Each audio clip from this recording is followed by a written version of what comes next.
How about now? Can you guys hear me now?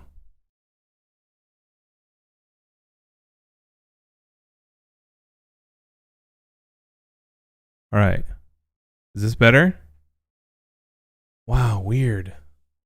Even the music isn't coming through. This is crazy. I'm looking at my levels right now. I updated Windows and it literally was like all the sound stuff got reset this morning. I didn't even think to check OBS. Hold on, let me get this fixed real quick. Let's see. Zach.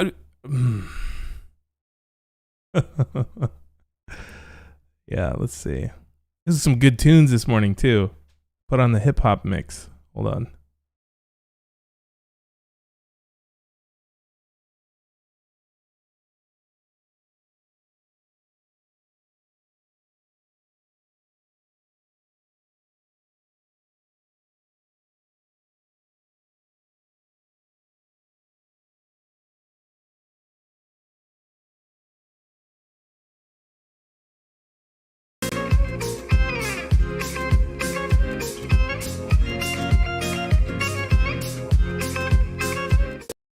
Okay, we have music, right?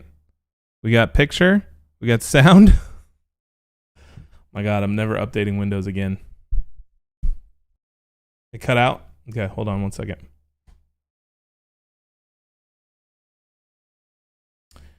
This is crazy, hold on.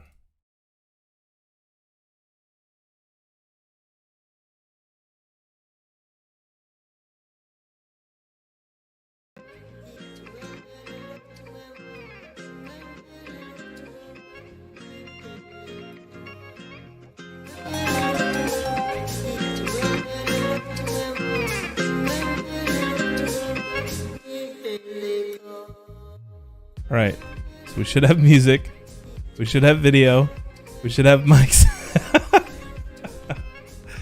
This is crazy. All right, yeah. So what happened was when I updated Windows, it took the GoXLR, all the inputs and outputs from them, and just threw them away. And so everything was set to default, which is nothing on this computer. So I don't see the I'm streaming dance. I don't know. I don't know what that is. Turn down the music a little bit. Okay. There we go. All right. Switch it up a little bit. Get in the mood.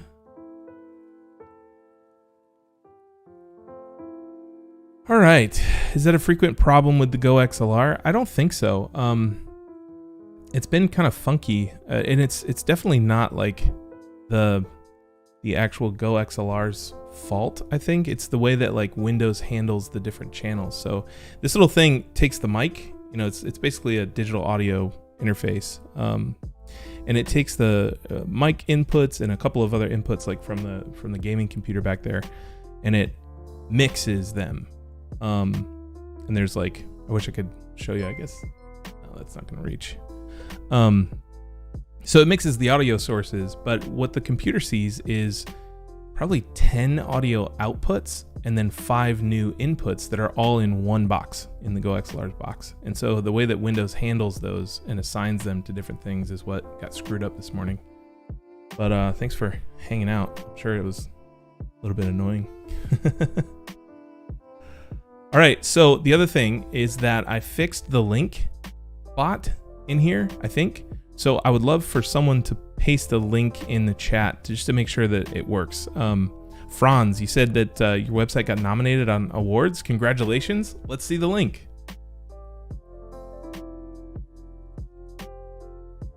Happens to the best of us. I use Streamlabs Prime to do multi-streaming. Oh, there you go. So links work. Use it wisely. Hey, Radis, how are you?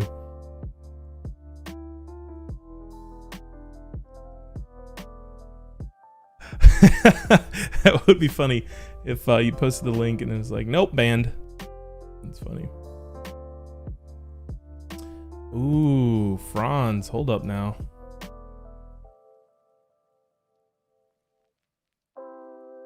hang on. You guys got to see this site.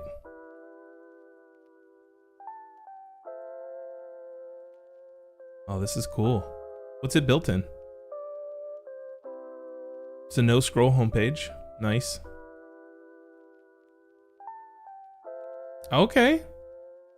Normally I'm annoyed by that kind of stuff, but it's off in the negative space, so that's really cool. Pretty.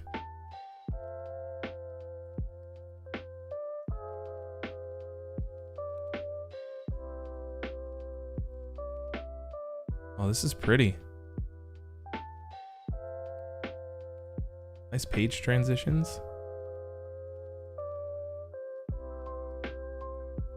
I think my only critique is that the type, like the body size, it might be a little small, but it could be my screen too.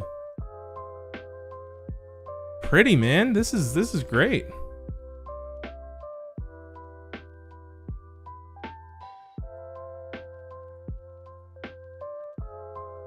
I will be happy to work with you on any creative project. I tell you what, how about you just do my site? Good job. And this is great. A Hotmail email address. Dude, I haven't seen a Hotmail email address in 10 years. Good for you. That's brand loyalty right there. You're definitely like, they're one of 5 accounts that they have there.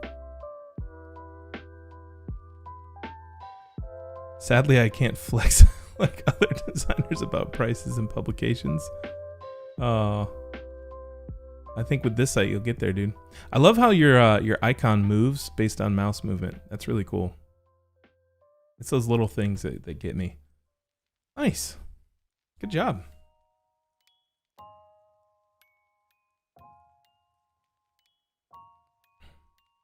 What's a Hotmail? Dude, Hotmail was the jam back in the day. If you didn't have a Hotmail email address, something's wrong. Something was wrong with you. Yeah, okay, so it was done in Webflow. Really nice. Yeah. Franz put it in the chat above there.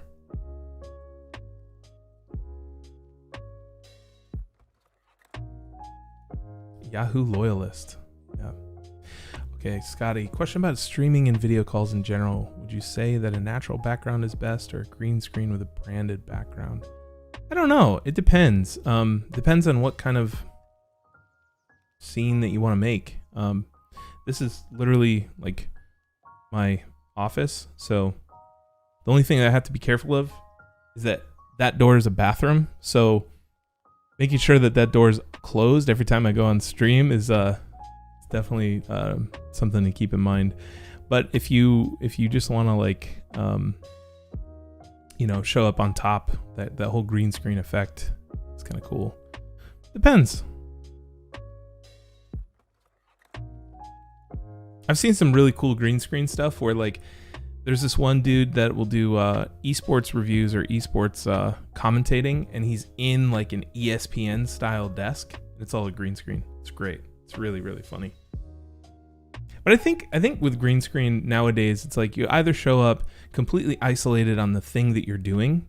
So like if you're playing a game or designing or something like that, show up like cut out of the background on top, or you got to be funny with it. Because like if you throw up like a logo grid and behind you or something like that, I think it can come off a little bit corny.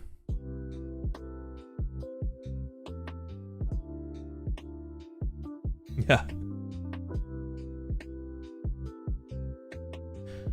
The best look for client calls, I mean, if you can't get depth, what I would recommend is point your video at a wall and put yourself in between the camera and the wall. Just make the wall busy behind you. You guys can't really see it, but I have kind of a gallery wall on this side, and it was supposed to be a new angle, but I never set up the camera on that side of the monitor. The thing is that like having a busy background, at least on YouTube, seems to keep people on the video for longer. Like the retention is higher. So instead of showing up on something empty, like just buy a bunch of posters. Like it's a great reason, it's a great business expense to buy a bunch of art prints and tack them onto the wall or something like that. Point the camera to the bathroom and you can host meetings while on the toilet. Yeah. Yeah. RGB light is another thing. You have to be careful with it. Like I've got a couple of floodlights that I turn on whenever I'm doing the gaming streaming kind of thing. But it's a good way to separate yourself from the background. Yeah. I think that the biggest thing is audio. Like if you can get a good mic, the visuals really don't matter much. And make sure your system works when it turns on, that your viewers don't miss out on all the good tunes. Oh, it's funny. Man, this is a cool site. And look at the pink, little pink light is like interesting light. Franz, thank you. I hope you win, man. I hope you get the nomination. Matter of fact, I'm gonna go ahead and vote for you right now. And guys, if you like the site, vote for him.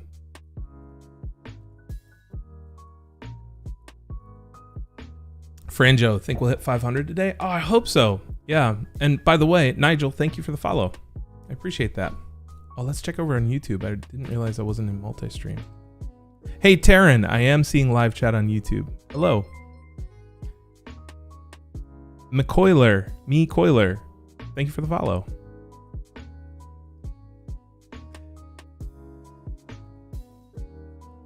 John Beatty, good to see you in chat as well. Just kind of scrolling through what I missed. You guys are so active, it's hard to keep up, but I love it.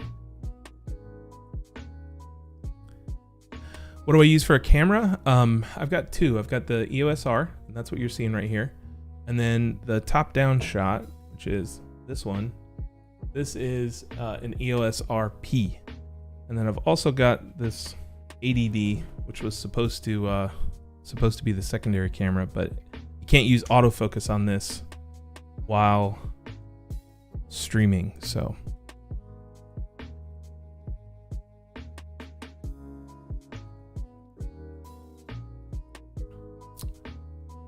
All right, I'm still voting for Franz. You guys throw him some votes if you like the site.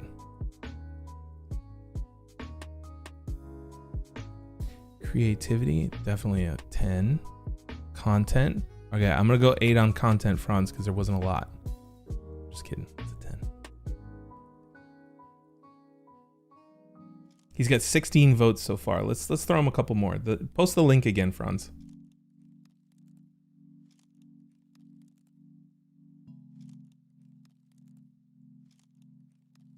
I'm fair. So fair. 10s across the board. Easy peasy. All right, what are you guys working on today? What's on your list?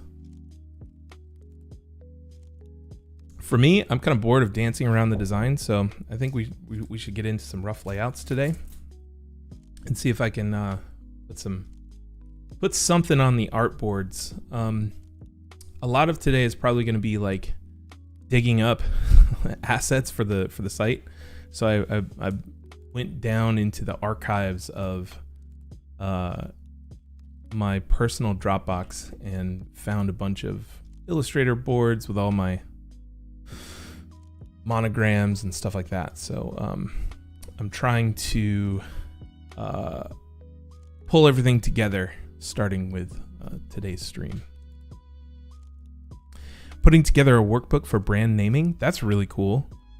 I don't know if you've seen the book Don't Call It That, but you might get some good inspiration from that. I forget who the author is. We've interviewed him a couple times. He runs an agency called 100 Monkeys. Room 9 starting Webflow. I'm glad to see that. Excellent. Hey, Taryn. Yeah, I'm seeing both chats now. I just have to switch over to multi-stream. Yeah. Danstorm, what have I missed? Not too much. Franz in the chat is nominated for the awards site of the day, so we were voting for him. Just completed an emergency request for a company brochure. 1 hour, £200. Is that? Congrats, Nafe. That's great.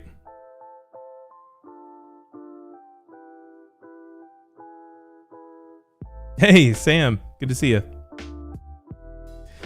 Doing a little back end in your site, Scotty. That's nice. Cool.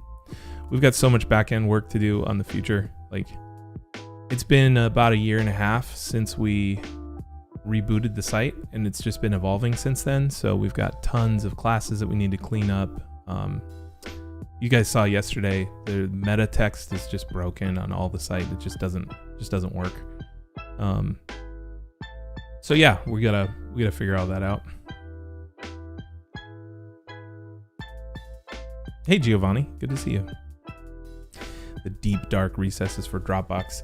Seriously, I have so many files and resources and stuff that I've done in the past in Dropbox that has never really seen the light of day.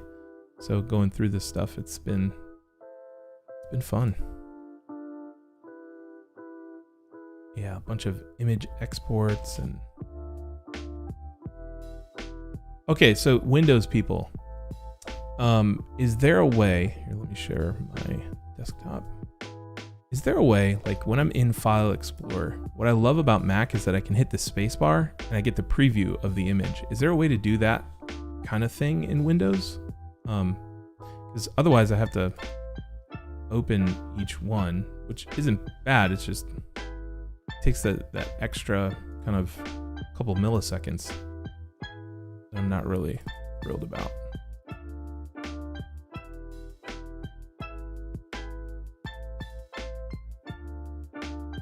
On wood, what is that?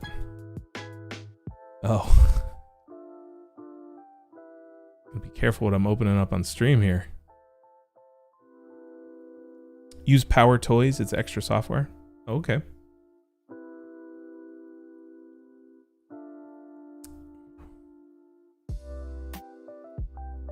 Not natively, bummer. Okay, so, all right, Nave's got it, hold up. Open File Explorer, click on the View tab, and then select Preview Pane, okay? View, Preview Pane.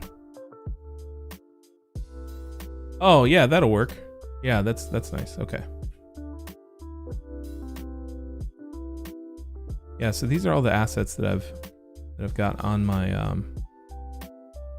personal site right now. The infamous staring at the camera photo.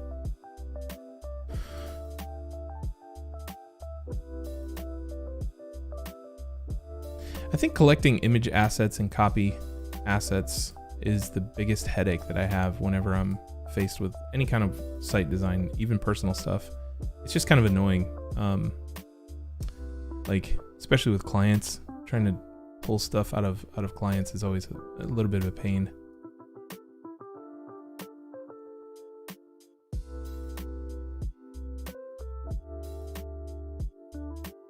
So the other thing that happened was last night, I literally went to bed. I fell asleep as soon as I put my 5-year-old down. So I was out like a light at 8:30. And it was, I think I slept till 2 when the baby woke up, and she needed more Motrin. We think she's got a ear infection. So I was up between like 2 and 3 this morning, and then slept for another, I don't know, 6 hours. So woke up at 8:30 or 9 or something like that. So it was just, there's like the sleep of the dead, but then there's the sleep of the dad. And that's what I hit last night. Like, just out cold, 100%. So I'm feeling good this morning.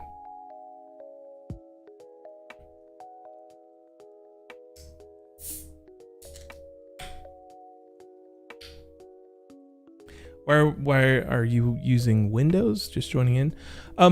For streaming, yeah. I could use Mac, but then I'd have to change the way that the displays are set up. So it's easier just to do it like this. Sleep of the dad, yeah. Sleep of the designer. Yeah, it was just one of those things where like I laid down to read, and I don't know what happened to my phone, but I was reading an article and then just went done, out cold. It was great. Why are you on the tools? Oh, I was sharing my Finder window or my Explorer window.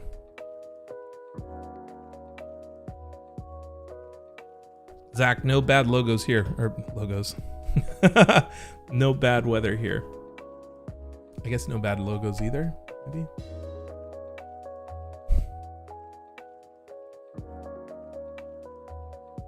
Some sweet sunshine in the UK. Awesome. Okay, cool. Well, I think we should get to work. So let's catch everybody up. These are just monograms that I've done. So here to our XD doc. All right, so we were playing around with grids yesterday, and I did a couple of extra ones. So we've got the 5-column grid here, which honestly I'm kind of leaning towards this 5-column layout. The Golden Cannon was a fun experiment, and it resulted in some pretty cool layouts. I did the top nav Golden Cannon grid layout on stream, and you can see like it's just scroll. No scroll. No scroll for me. Weird. So you can see it flows really nicely, which is why I like Golden Cannon grid here. These items, like the vertical pacing, they might be a little close together for my taste, but this would be like a piece of content, whether that's a blog article or maybe it's a video that's hosted on the Futures YouTube that I write up a post about. But it's got nice a nice flow to it. So there's the Golden Cannon that we did yesterday, and then we've got the Golden Cannon with the side nav, which was actually really cool. Instead of like starting the grid after the nav, I went ahead and built the side navigation into the grid, or used the grid to space this out, and it turned out pretty nicely. So let's share. Let's see. Just lock these in place real quick.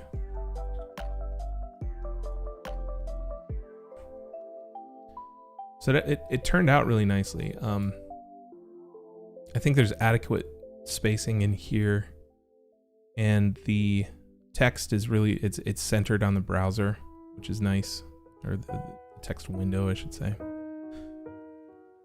And then you've got that great flow that comes from using the Golden Cannon grid. So this is definitely a contender. So put that together after stream yesterday. And then there's this one, which is the 15-column. And here's what I found. I'll never believe this. The 15-column grid actually shares all sorts of DNA with the 5-column grid, because it's divisible by 5. So when I was pulling things in, I was like, you know what?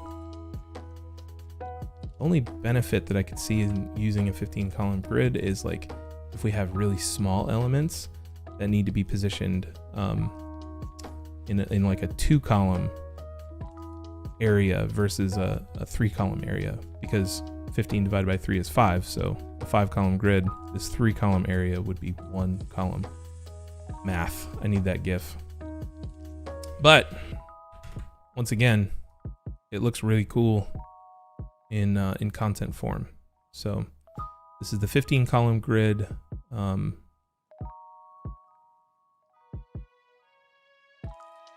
only problem is that it might be a little close to the side nav. But again, I think it looks pretty good.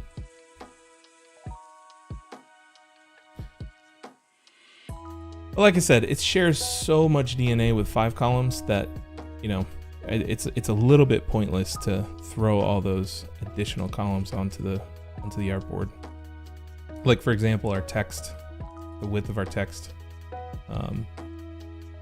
you know, is 1, 2, 3, 4, 5, 6, 7 columns. So I guess that is a little different, but meh. What do you guys think? Are you leaning more towards the 5-column grid that we were doing yesterday, the Golden Cannon? What do you like the best? Let me know in the chat. What's up, Boy Tokyo? 15 allows for aligned elements to feel like they break the linear feel of the 5. That's true. Yep.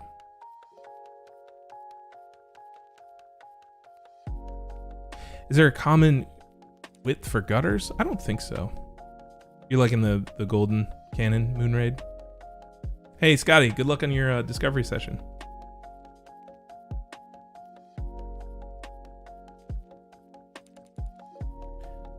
I don't know. I think we should just try both and see how they net out.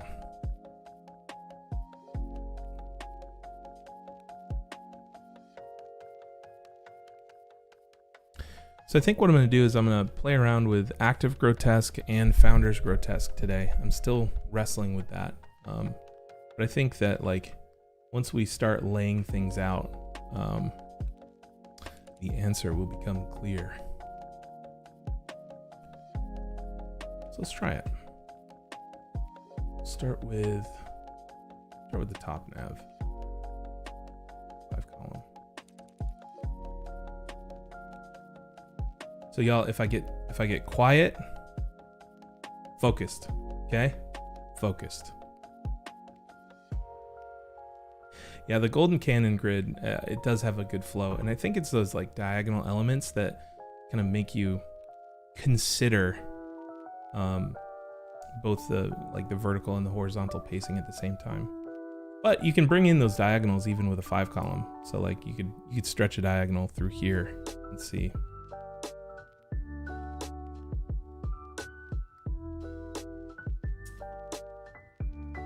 I exist, therefore I think. Thank you for the follow.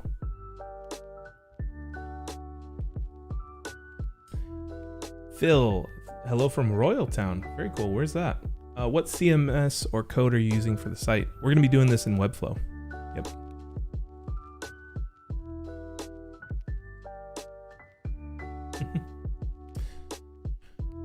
All right, so here's what I'm thinking on the homepage. I kind of explained this last night, but I don't want there to be any scrolling. I just want it to be kind of like pick one of two options. So the cursor is actually going to change when you hover over the right versus the left half of the screen. And the right screen is going to go to the Now page, and then the left half of the screen is going to go to the My Story page.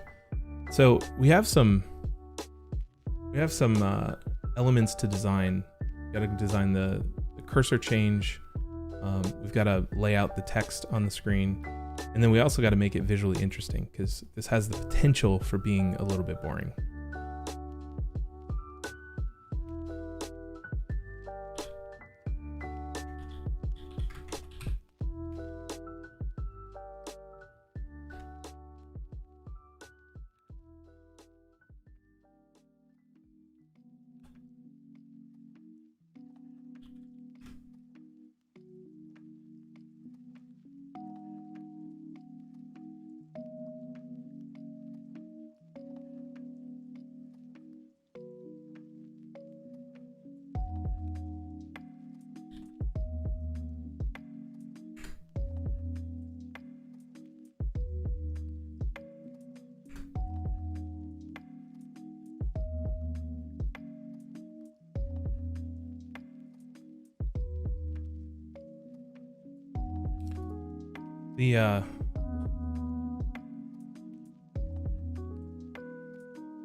That's gonna get annoying. Active grotesque is all the way down here.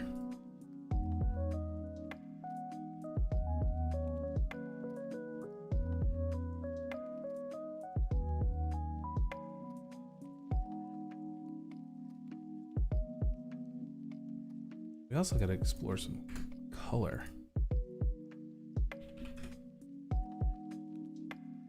So right now we're just working with like black and white and shades of opacity.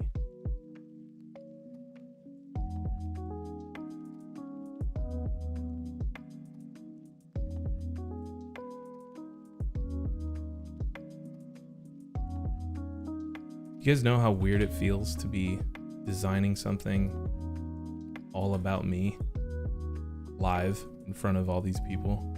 This feels so weird.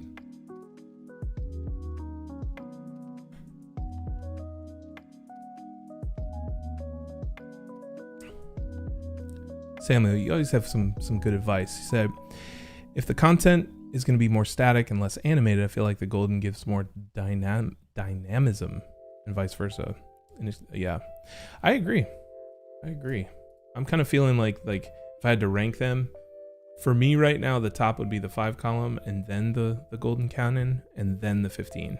But like I said, we'll see how it goes.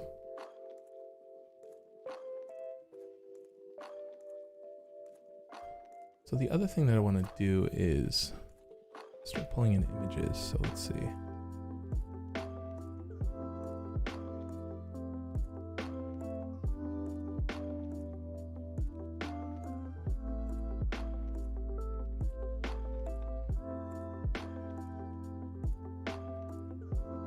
Oh, it's chugging. I should have synced this stuff before.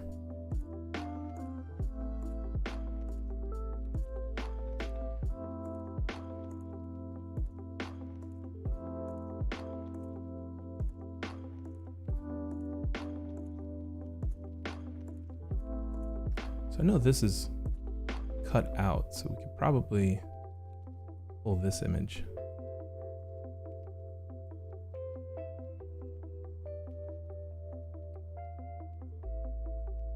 Soul, thank you for the follow. UzQ, thank you for the follow. Hey Red X, good to see you over on YouTube. Diaslo, this is great though because you don't need any disclosure from the clients. Yeah, exactly. Yep. Phil says never used Webflow. Still trying to decide on if I should create mine using WordPress and code a custom theme or just create one in pure PHP and MySQL. It's up to you, man. I think WordPress is always a good option. I just I prefer Webflow. That's a bad trim. Look at how bad that is. You know why? That's the highlight for the stuff behind it. I wanted it to kind of come through. Maybe that's the trim there.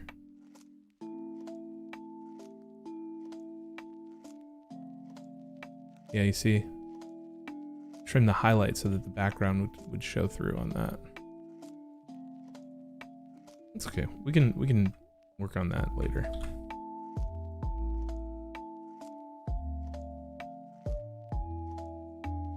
You guys still use Save for Web? Because I do.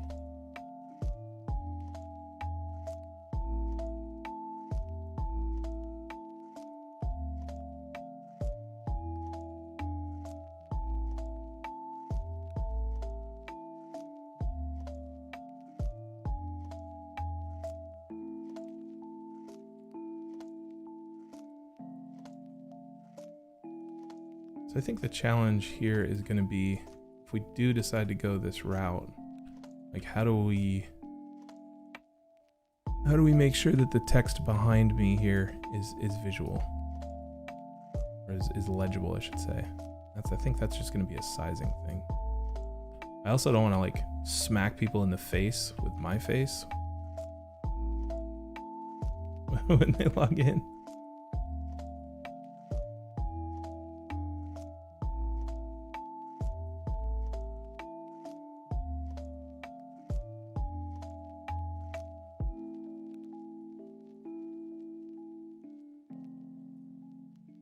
I do one of the extended versions here.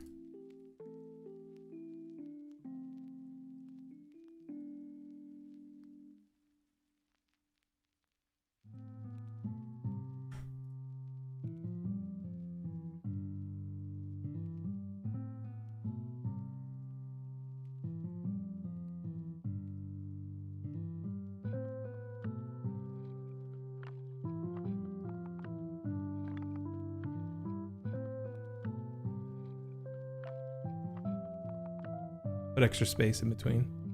Yeah, maybe.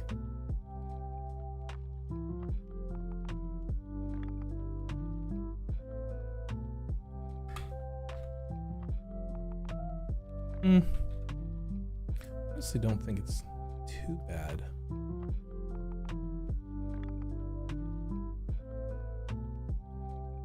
Could just go low, so you at least see the top of the T.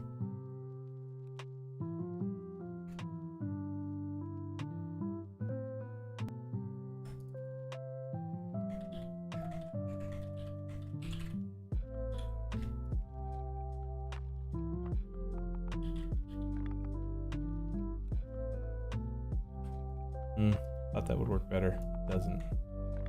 I love this typeface. I just starting to kind of phase it out a little bit.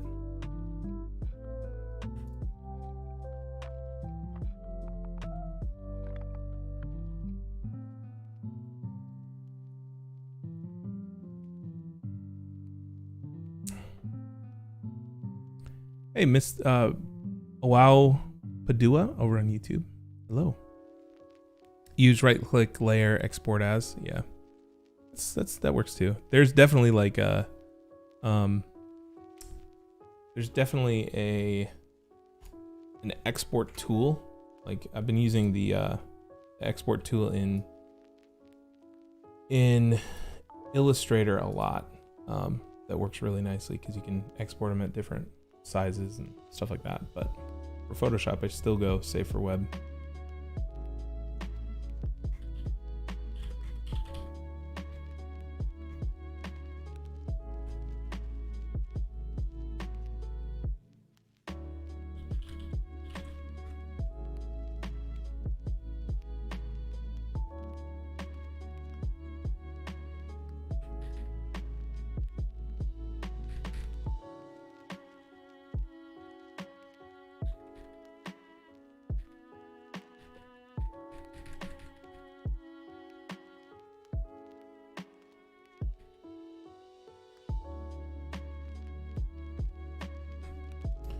For this, I'm actually kind of anti-logo right now. Like I've had that flame mark for a long time. I've been moving away from that. I'm changing, guys. I'm changing.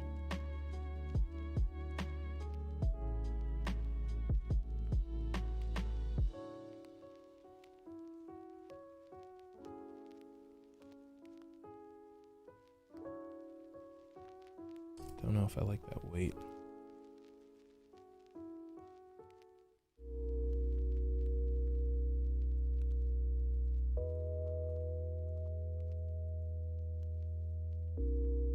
I work really, really messy. So you're gonna see like a bunch of stuff chilling outside of the outside of the artboards and stuff like that.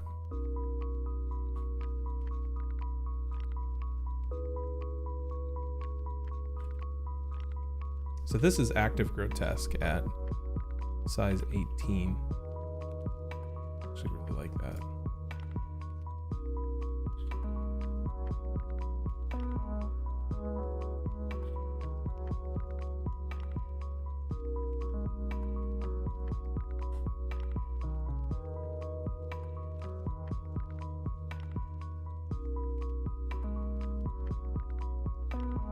We'll get into colors later. I kind of like to apply colors to the end where I'm focused more on the layout and composition beginning. Too thick.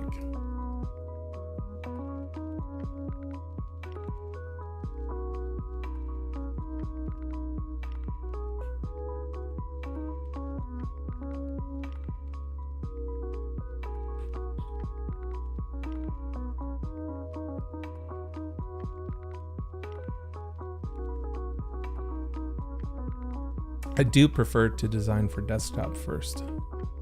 It's probably the wrong way to go about it, but that's what I like.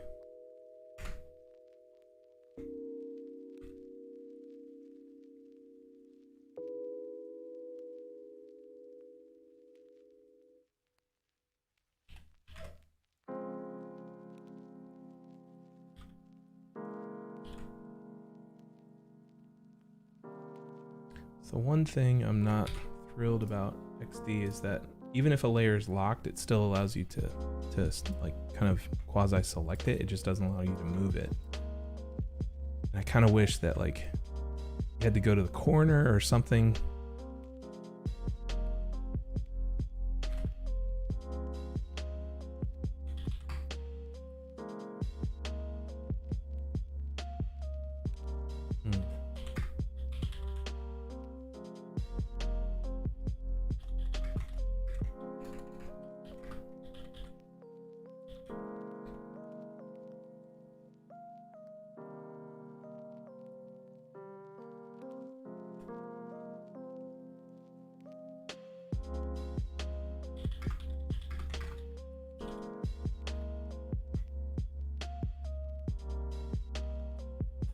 So I also feel like we do need some kind of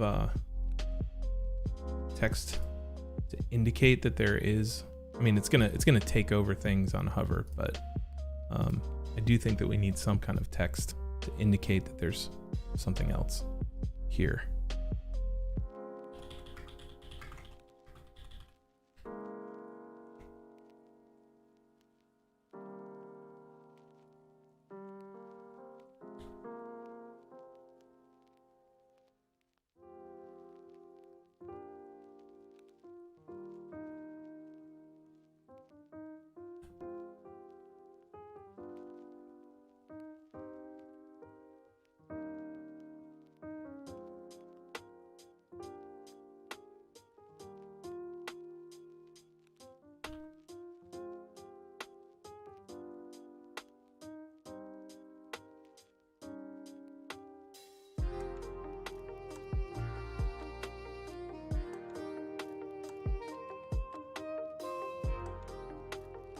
Whoa, we're getting jazzy with the music.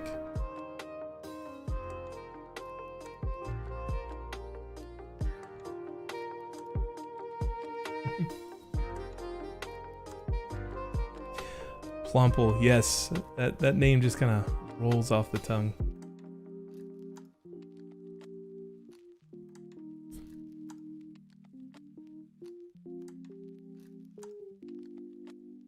Could add parallax to the text in the back for the T is legible when people scroll down. Yeah, it's true. There's just no scroll on the page. Hey, Hibix.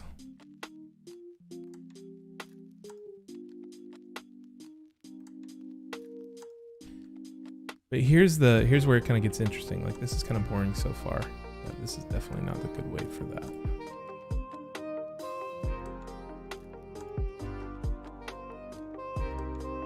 Maybe it's not this typeface. Like, maybe that's not the answer. Let's see. Let's generate some noise, actually.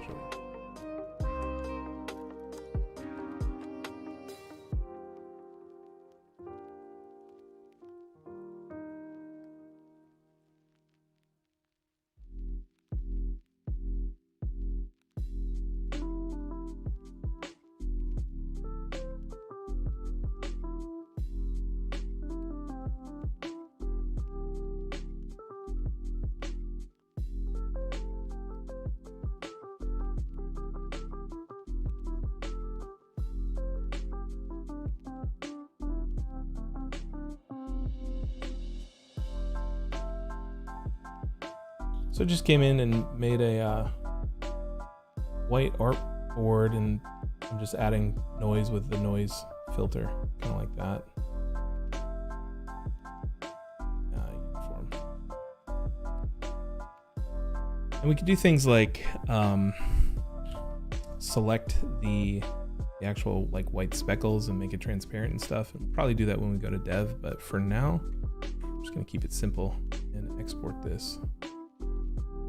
We'll just play with the opacity while we have it in the artboard.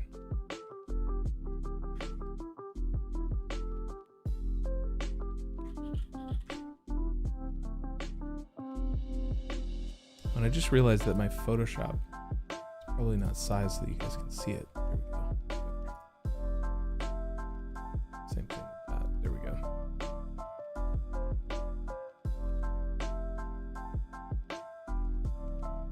all that kind of stuff. You guys let me know if you're having trouble seeing things or like that, or hearing. Jesus.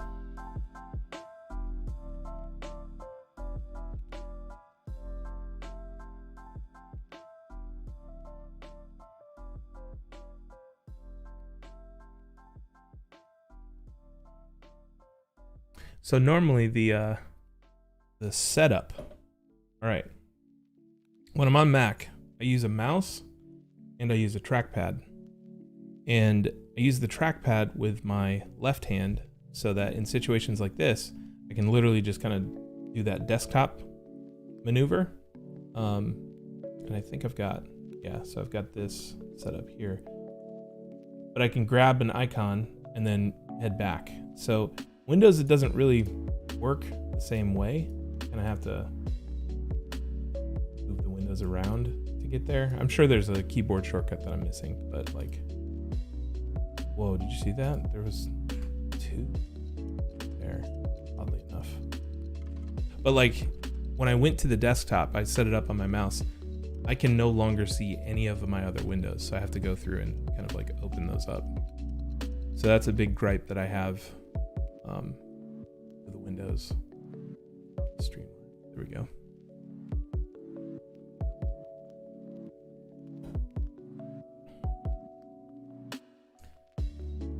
Okay, what's going on here? Why am I copying that every time I pull it? You see this? What is this? What is happening here?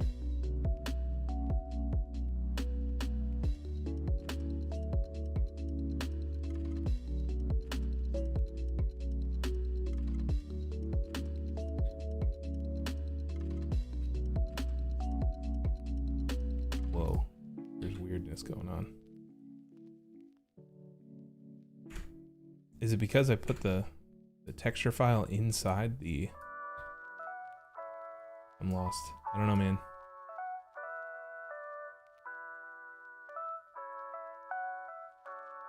Go. We will be doing critiques today, by the way. We'll probably wind up around 1 o'clock because I really want to make some progress on the site. So if you do have things that you want critiqued, just let me know.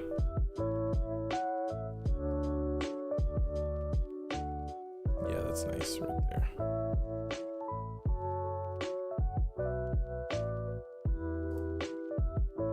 This feels a little out of place. I don't know if it's a sizing thing.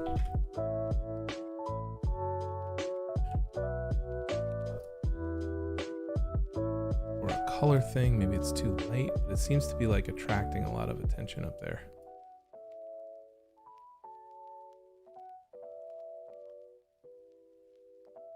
We need to do some, let's see. It's kind of cool.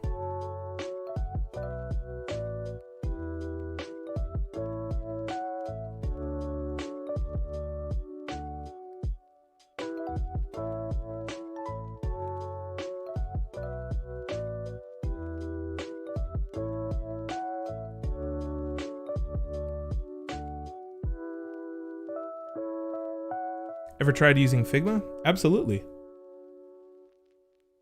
And I thoroughly enjoy it. For this project, doing everything in XD.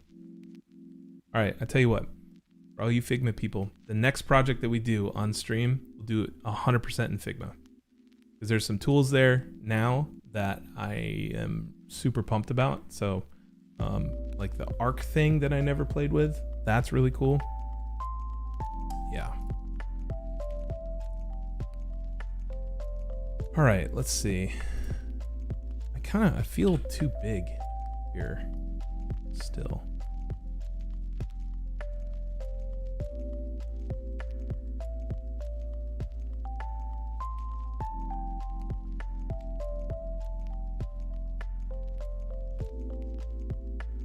Okay, so there's kind of one option for the background. Here's the other thing that I've been thinking of. It's like on hover, like you go to the other side of this thing, you could replace the entire background with something like a moving image and stuff like that. You're gonna start a tally for every time you hear the Figma versus XD debate. Yeah, for sure. The next project will be Figma. And guys, honestly, it's like, it doesn't matter. I mean, I guess it does, like whatever you're comfortable with, but as long as it gets the job done, you know?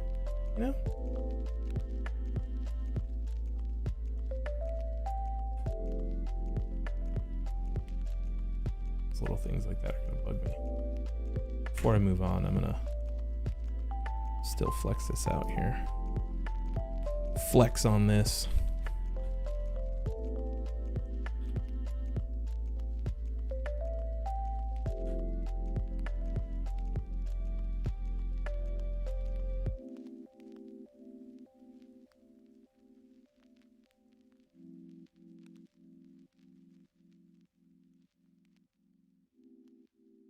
Anybody know a keyboard shortcut to turn the border off on those things?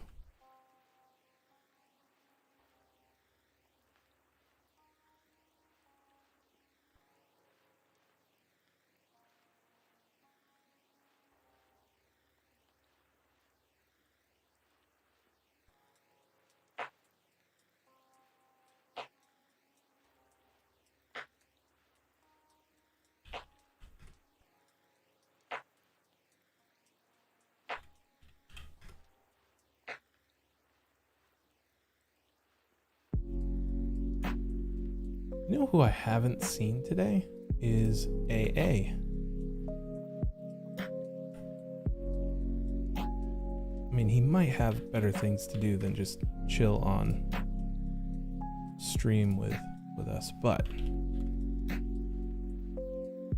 never misses. He's all right.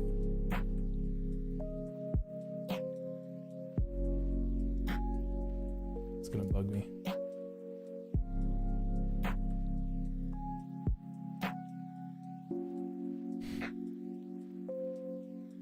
Yesterday was his birthday. Yeah, that's right. So maybe he's recovering. In which case, good for him.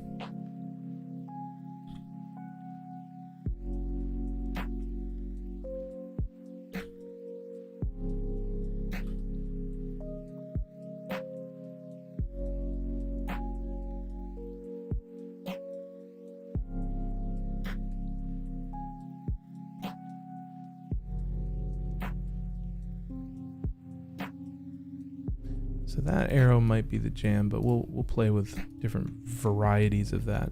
Just want to get some rough layouts on the board.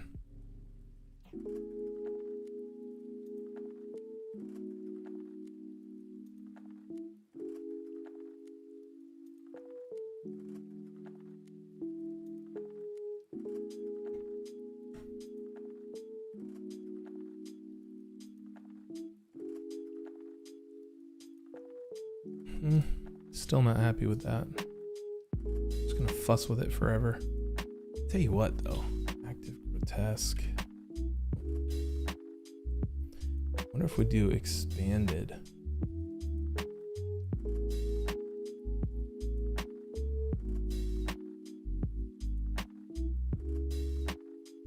This might be it here.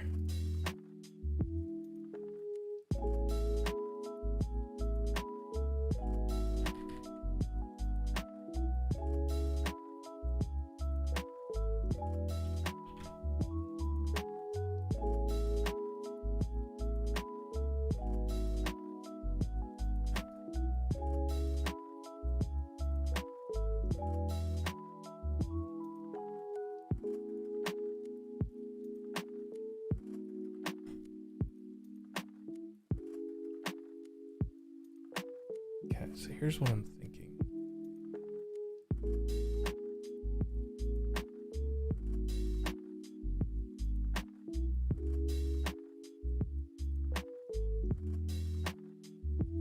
I want to do one option where on hover, the background is actually filled with like a video playing behind something that's like more translucent.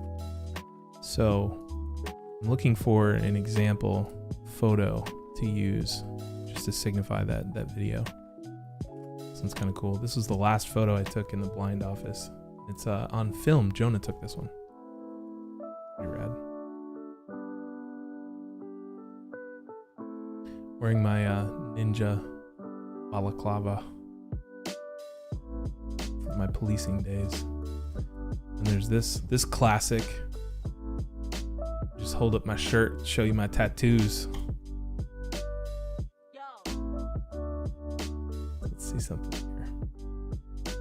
Put this in.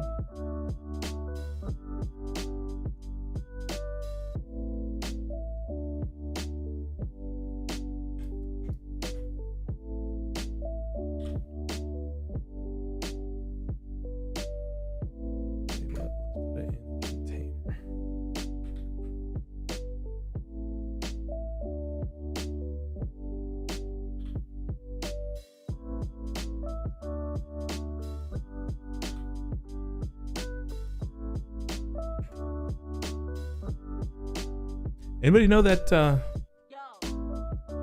that keyboard shortcut to remove border? Because I would love that. This thing puts a border on every rectangle or ellipse that it draws. Okay, so what could be cool is if we didn't want to go with the noise right away, see if we can emulate some background blur.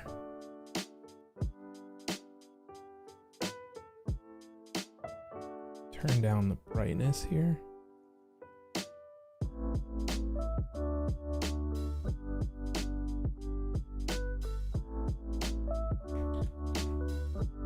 Like that could be kind of rad. Just to have something blurring out the background there.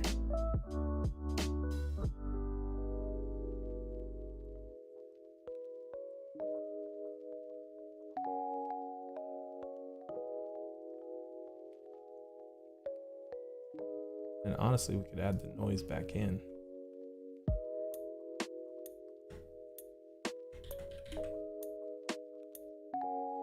Turn it down a little bit. There we go. Like that could be pretty cool. I don't like the...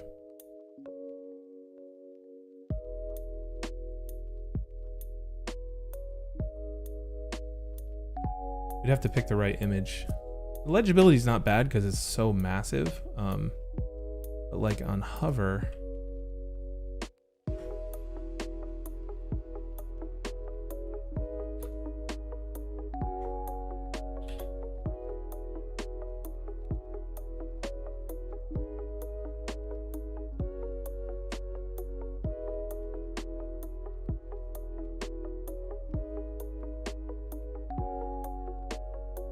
is that as big as it goes? It's literally as big as it goes. 1,000.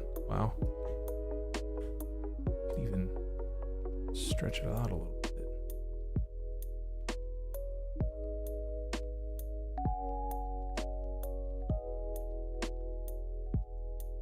That's kind of cool. And then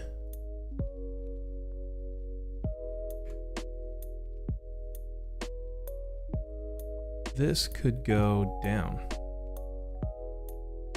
This blur could decrease on hover.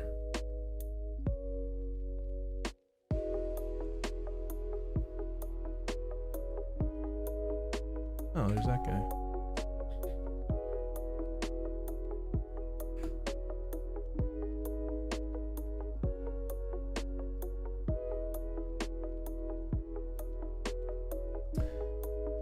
Try Control B or Shift Control 2. Okay, Control B. Nope. Shift Control 2. Nope.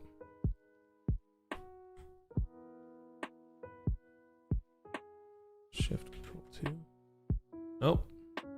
Brings up NZXT though.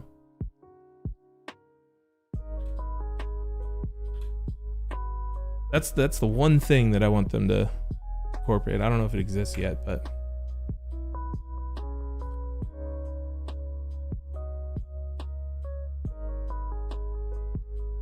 the other thing that we could do is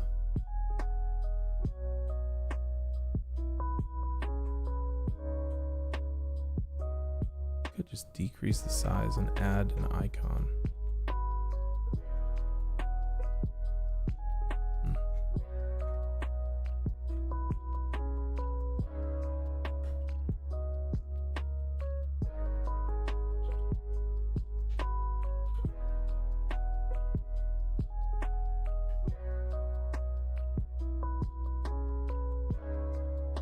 The door opened and the door closed.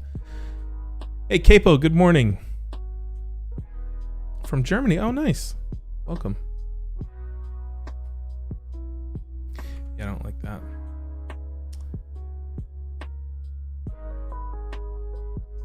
So my biggest tip for you guys is, like, as you're iterating things, just make sure that you're duplicating versus deleting artboards. Unless you know it's like, this is totally not the right call. I kind of want to check out the mouse, like the cursor change here, though. Do that in a sec. Oh, it's teeth, not ears. You're back from the doctor, people. It's teeth, it's not ears. Oh man, that sucks though, because my kid's not sleeping. Those of you guys who haven't tuned in, but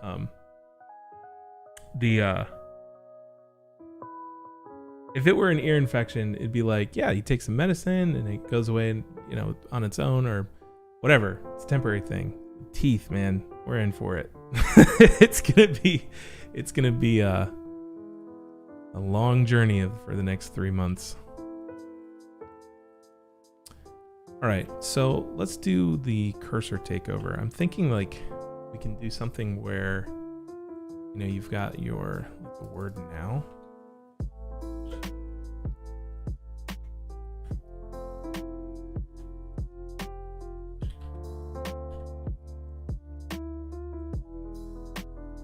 Extend it here.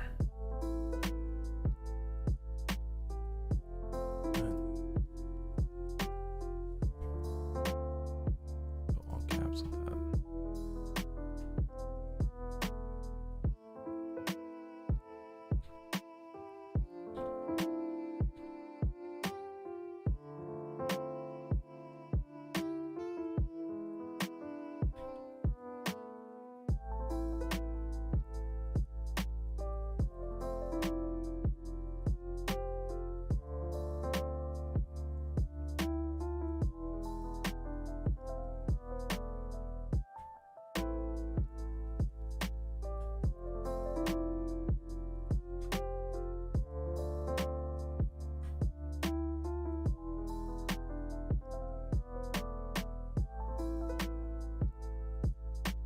I don't think that there's a thing.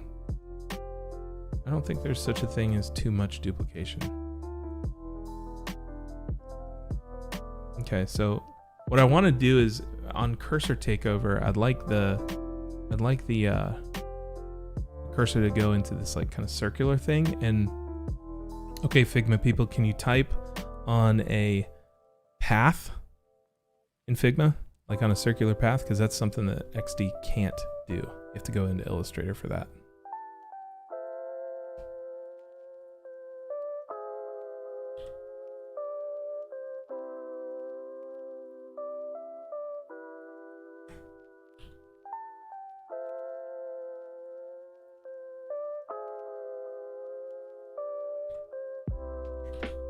Oh my God.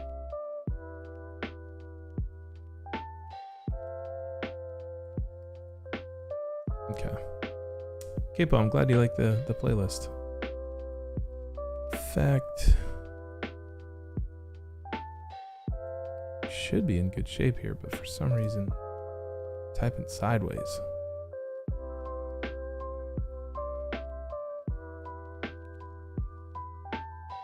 Oh, we're on vertical, that's why.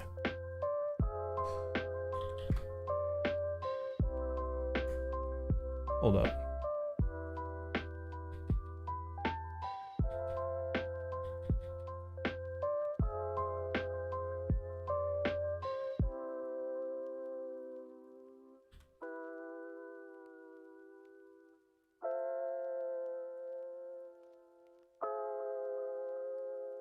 There it is. So let's say, see where I've been.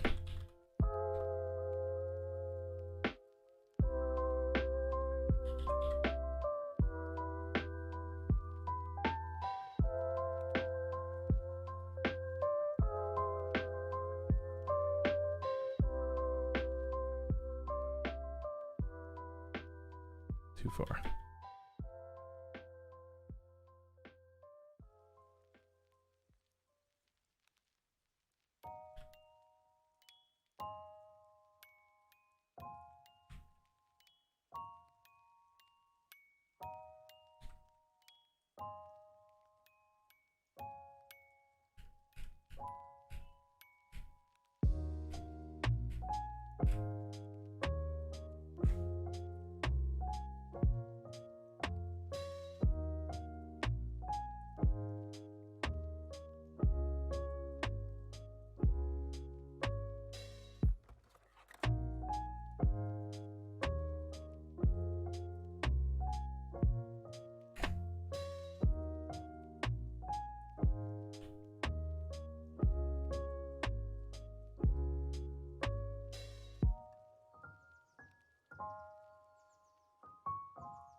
Do some cool like animation, something like this.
You get a lot more. Wow, it just started raining. Like literally just started pouring. You get a lot more legibility with this kind of thing if you go all caps.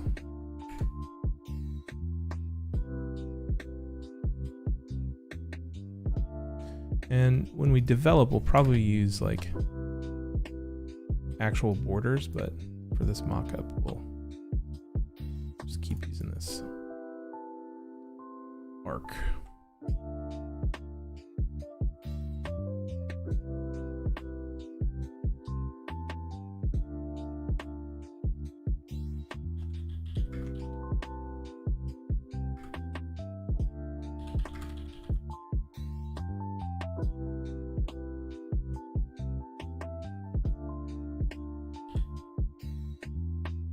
So the cool thing, I don't know if you guys know this about the rotation tool for you Illustrator pros, probably like duh. But you can actually pick wherever the center that you want the rotation to stick to. So if I want to rotate this little arc here, I can find this circle and then find the center of the circle, put my rotation there, and it'll swing around that axis, which is kind of cool. You know, little pieces. I'm just using the pen tool to add points and trim when I need to.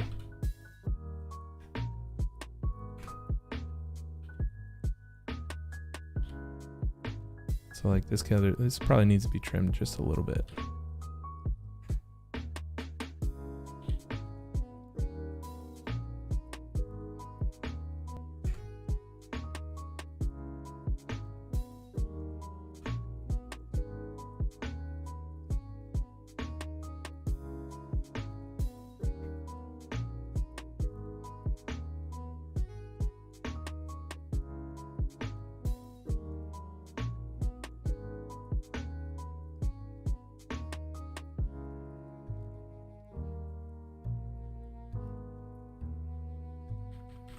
Let's see how XD handles if I copy and paste live text on a path. Let's see if it handles it, right?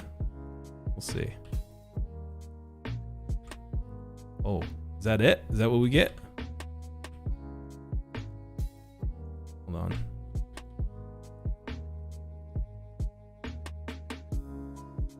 Oh, it's just like, no, I'm not gonna do that.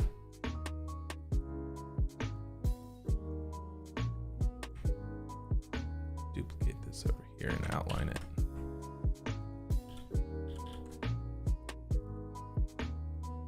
Something up with my keyboard shortcuts. So that works.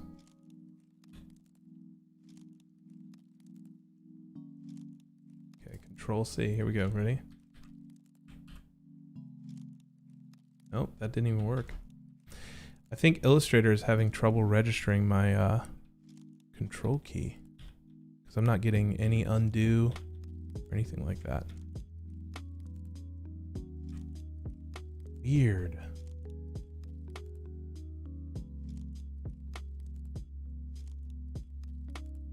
Fix that later, but that sucks.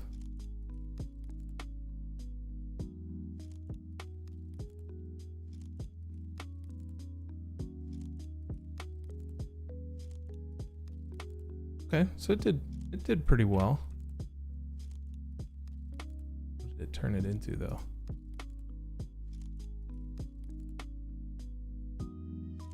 Just like a vector. Interesting. Oh yeah. That's no bueno. So I was experimenting to see if it would pull this text in and we'd be able to edit the text in the file, but it says no. So we'll go through an outline. I'm gonna disconnect my keyboard here. Hoping there's nothing wrong with my keyboard.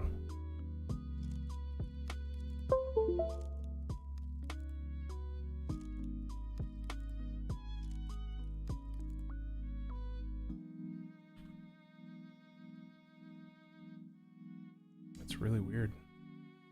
The Alt key works.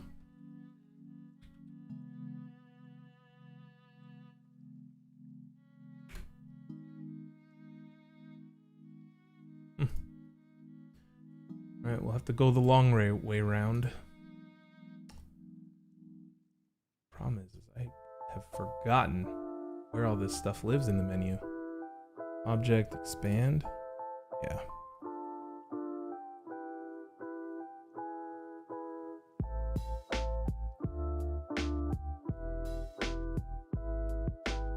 I've been using those keyboard shortcuts so long that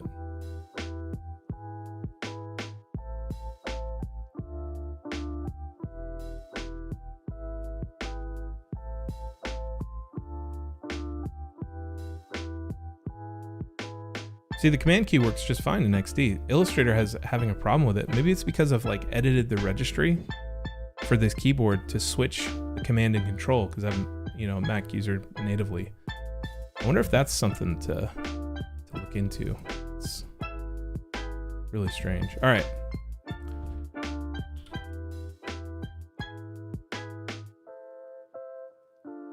Okay. So what I did there was I just expanded everything. So I expanded the type, I expanded the line stroke. So I'll be able to manipulate this this circle and change the color of it. Like if I wanted to make it red or something like that.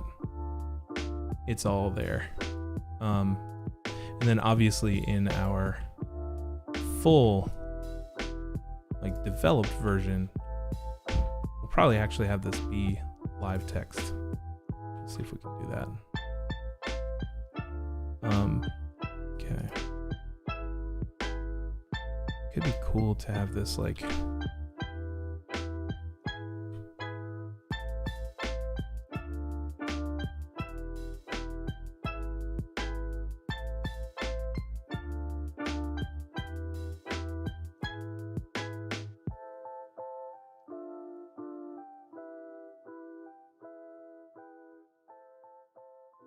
something like that, you know, where when you're hovering over that side of the screen,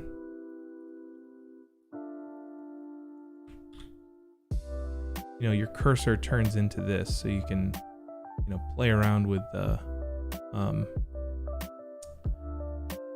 make sure that you can read that legibility. But so basically, here's what I'm thinking. With this version, it's like, this is how the page loads, right?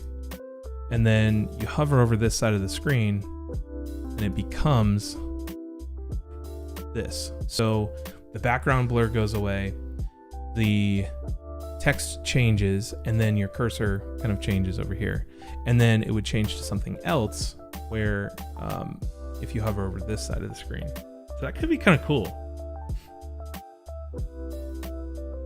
And then I'm just sat there in the middle doing nothing. I don't know.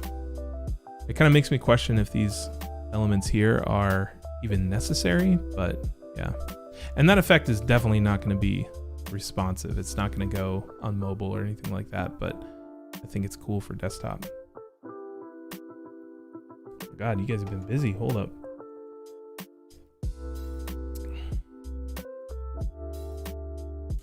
Scotty's back. His discovery meeting went well. They initially just wanted a logo, but they see the value in strategy now. Congrats. Good. Hussein, thank you for the follow. It's funny how circular sans serif gives me a button feeling I want to turn. And with serif gives me a stamp feeling. Oh yeah, that's interesting. Also, it's good because this is kind of a button, this cursor takeover. Scissors tool. Yeah, it's C. Okay. Will next time. It's funny because I wish that XD would like take the text, take that live text and actually, you know, use it, that type on a path, because it's all over the place, you know? And when we do develop things, the SVGs is probably going to be the answer here.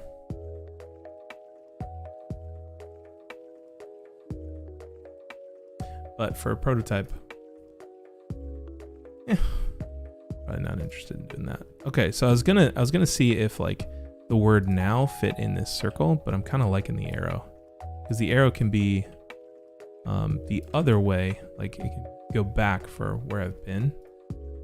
But just to make sure, let's go ahead and add this in. Increase the weight and increase the size here.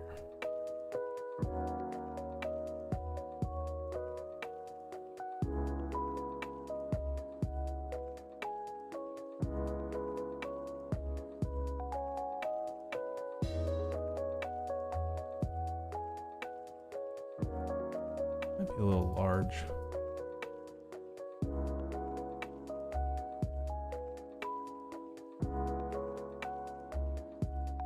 I kind of like the arrow better.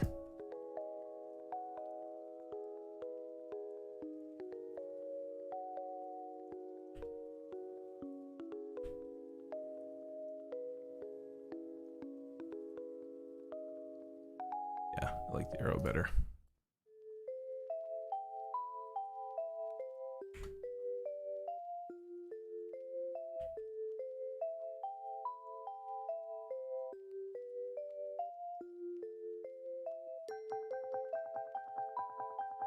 Let's see, what is cool is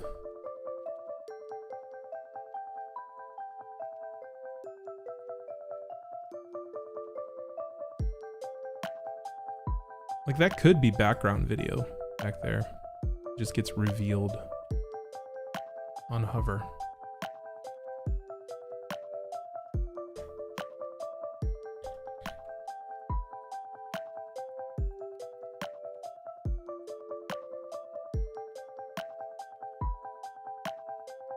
Also do something where it's like these up here.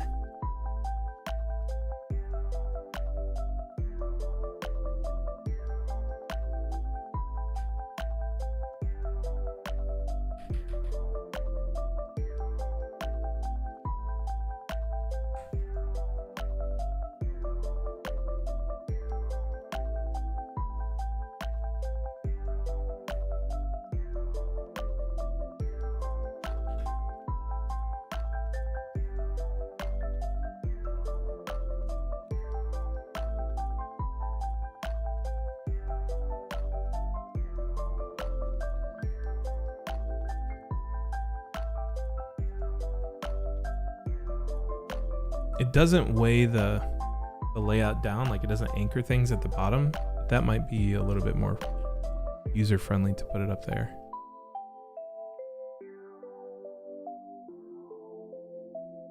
Might actually be better just to lighten the background blur instead of... Oh, that was already there. Nice.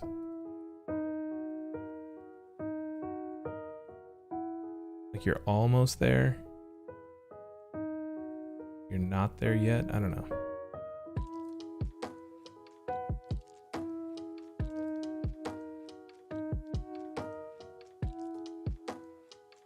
Jordan, sitting here proofreading a proposal, and I have an awesome little tip for anybody proofreading work they have been creating for some time. Tip, invert the colors of your desktop with a shortcut or fresh looking dark mode. Interesting.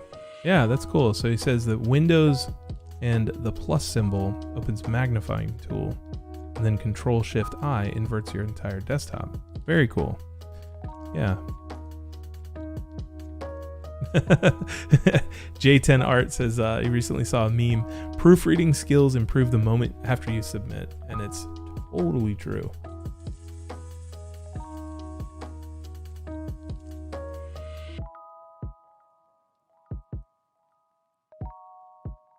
Okay, I'm loving this right now. I think this is really cool. The only thing that I'm like weirded about is the text change between the two. So let's see if we go here. Let's see how that feels. It's actually not bad. Send this back.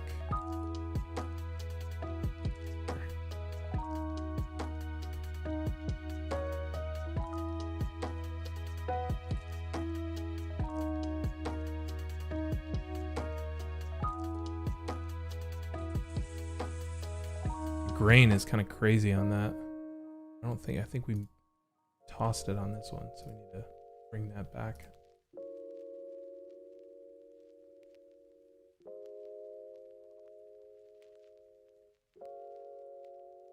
We can decrease the opacity though, make it a little lighter.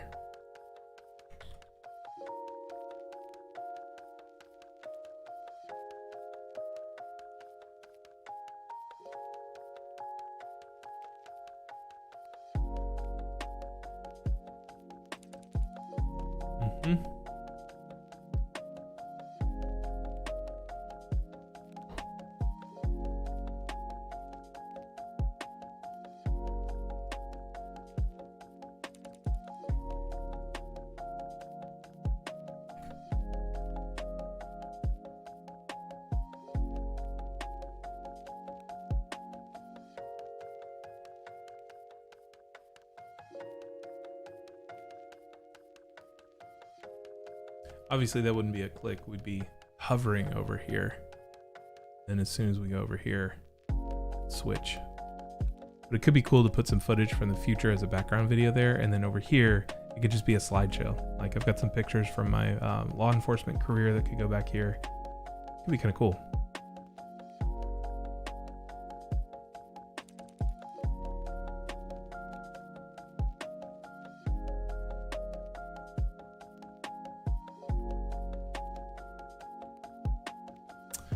And this guy.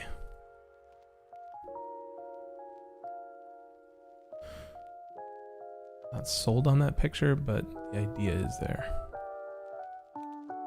What do you guys think about the text change? Any worries here?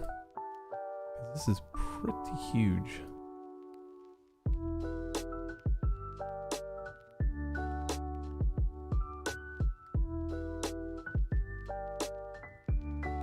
Hold up before I do this. Duplicate.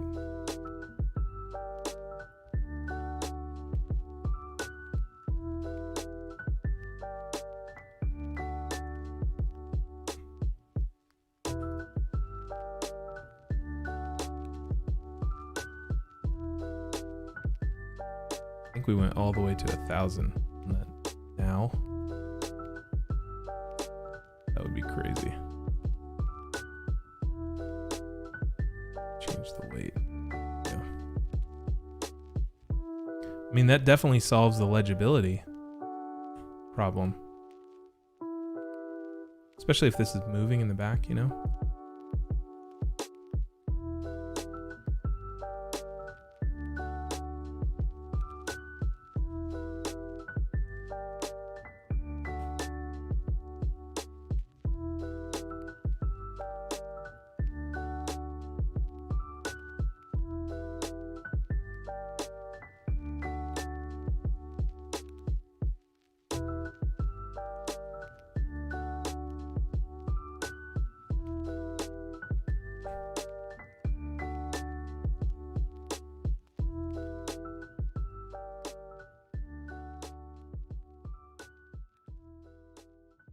Grain is probably too strong in this.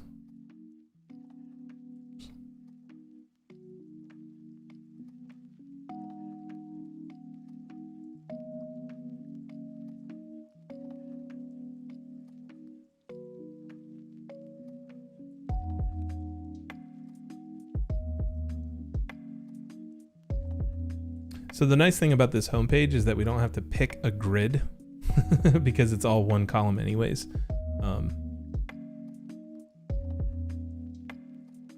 So that's a nice little cop out that we got going on there.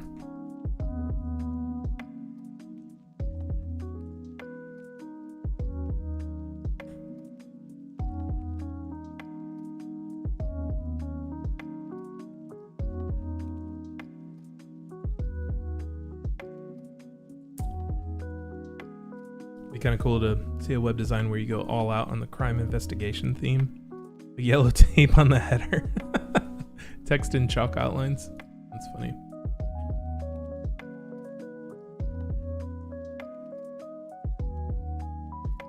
So I'm not averse to keeping it simple like this either.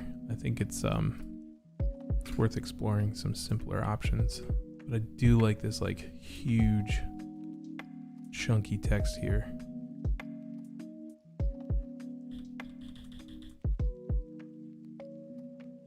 What if we just threw a border on that? No fill. That's kind of cool.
I do like that glass effect though. Now that I'm sitting here staring at this.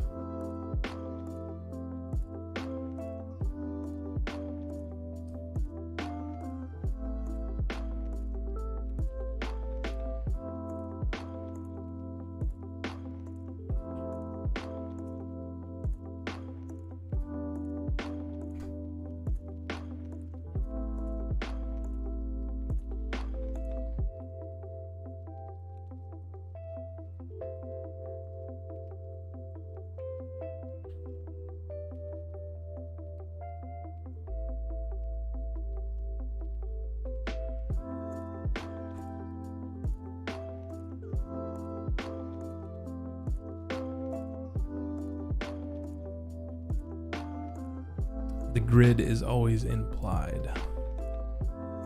Sounds like a grandmaster thing to say.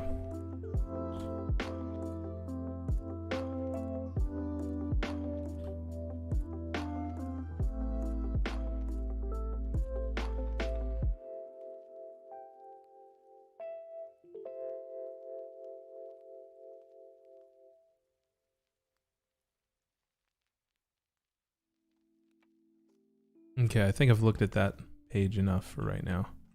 Oh my God.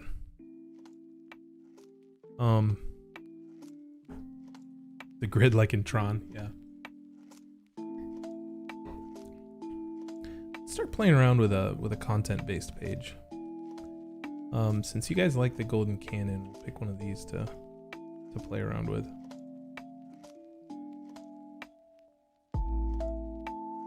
Yeah, we've got like 40 minutes before we need to start some critiques, so.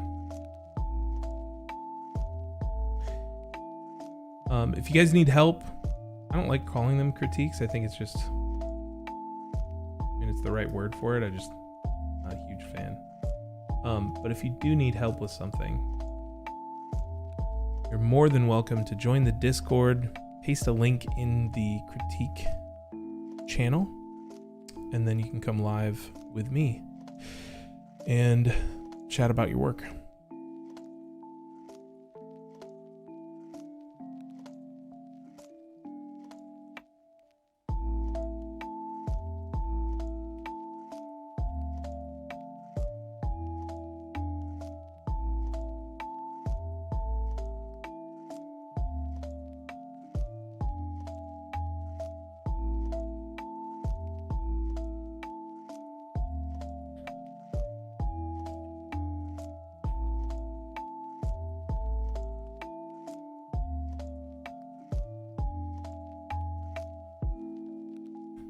You know what's bugged me for so long is whenever people do navigation on top, like, I guess the correct answer is to make sure that like the navigation elements are pinned to the correct side of the browser by a specific, you know, margin. But it's always bugged me because everything in me wants to just fit it inside the grid. Problem is on larger screens it doesn't exactly work out, because then your navigation is constrained by the container.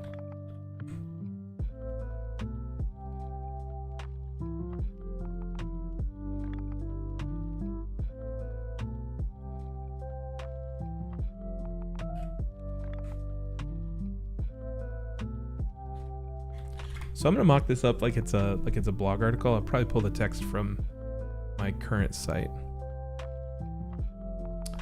So let's say it's March 16th.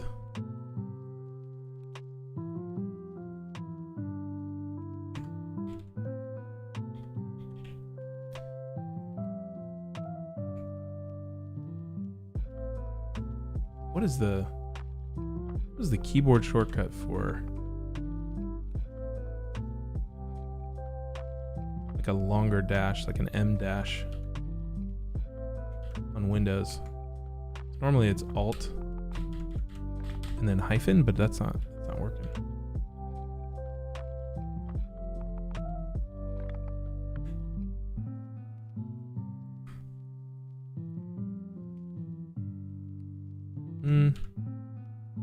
Shift. Nope, that's the underscore. I'm talking about like an M dash, which is like a really long hyphen.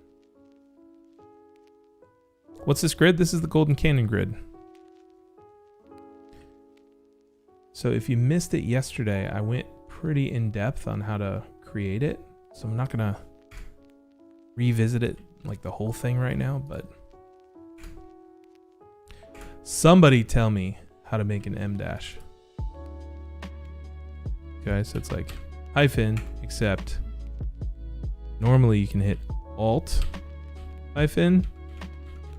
No.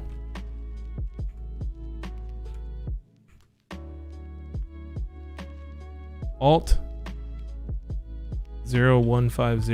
No. No.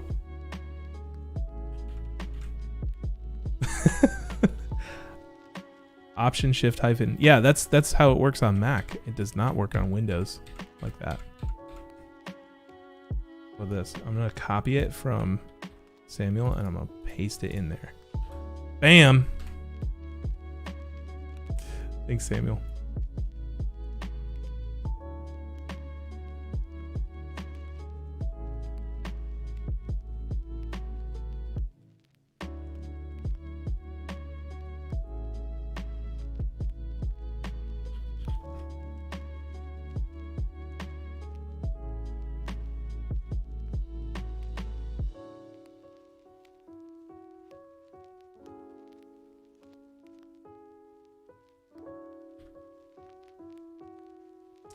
Copy and paste here.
You know what I think I'm going to do? I think I'm just going to add some guides to represent the columns on this grid instead of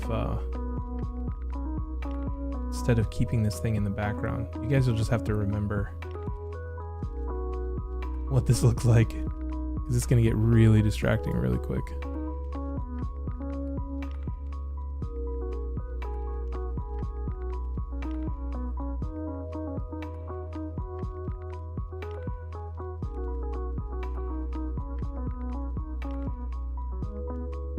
I could lock it, but the locking in Adobe XD is a little bit frustrating because it doesn't do like a true hard lock on an element. You can still select it.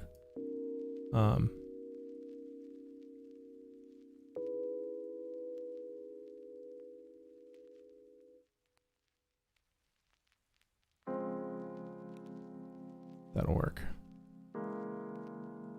How did I get the gray grid in the background? It's just an element that I think it's a repeat grid. So we just drew the lines, and basically you're drawing diagonal lines, and then everywhere from the corners of whatever rectangle you're working within, you draw diagonal lines between the corners, and then wherever those lines intersect, you put a horizontal and a vertical line. So for this, it's 1920 by 1080. So we did diagonal lines, and then one went here in the middle, one went here in the middle, and then we recreated our diagonal lines from this new rectangle that it made. And you just repeat and repeat and repeat until you're happy with how many options you have in your grid. So we could do these kind of lines here too.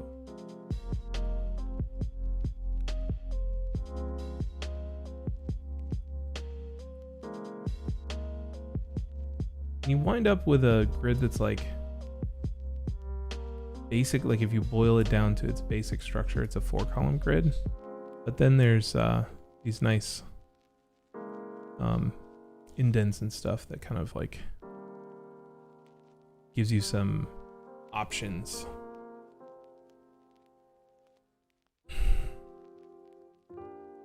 All right, so I'm gonna delete this grid here. But don't worry, we've got it. It's still over here. There.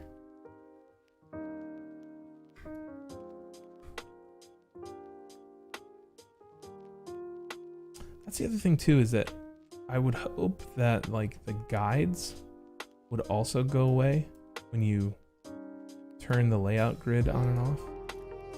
I have to go through another keyboard shortcut there.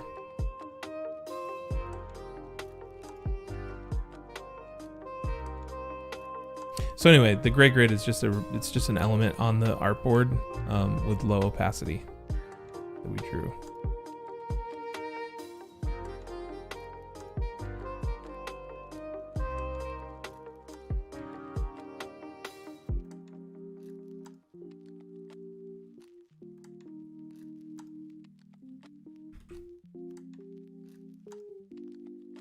It's pretty cool.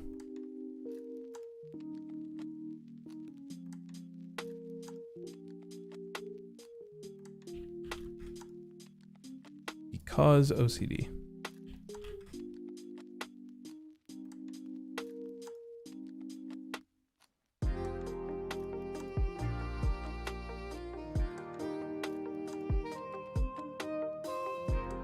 Ooh, we're back on this jazz.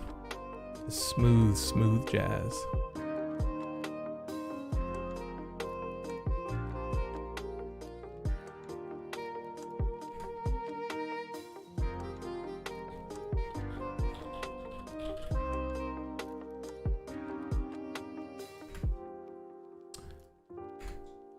Playlist is all right. Right now we're listening to High at the Planetarium by Harris Heller right there. Which we actually need to switch it up because I think we've gone a couple cycles with this. He's got great tunes that are all copyright free, which is why he's on the channel a lot. And I'm working on a little widget with someone from the Discord community that will be able to put that stuff on screen very soon.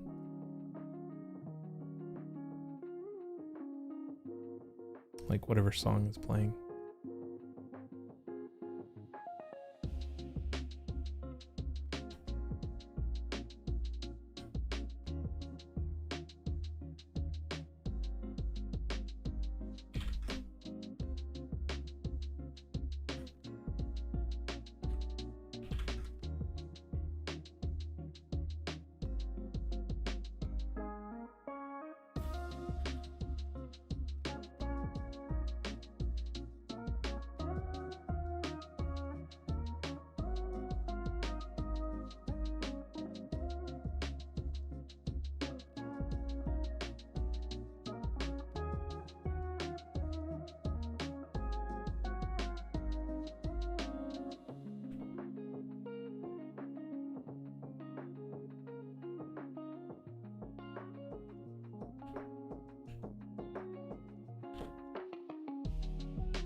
So I'm pulling text from the live site so I can see how it interacts with the actual layout.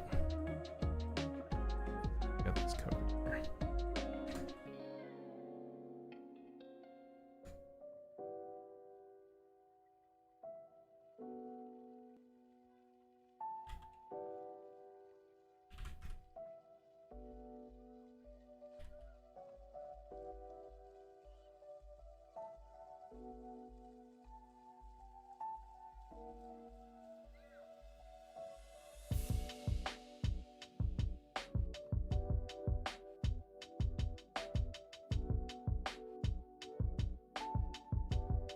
Yaz flute, that's right.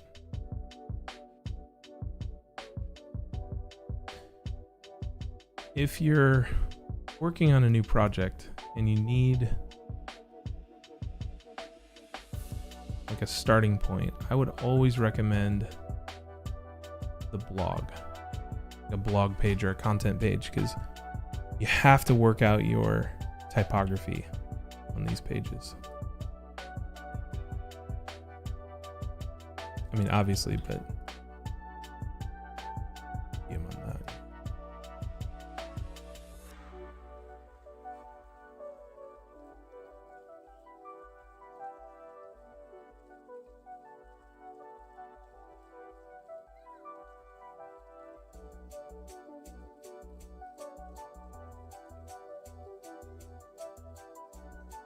This freaking border every time.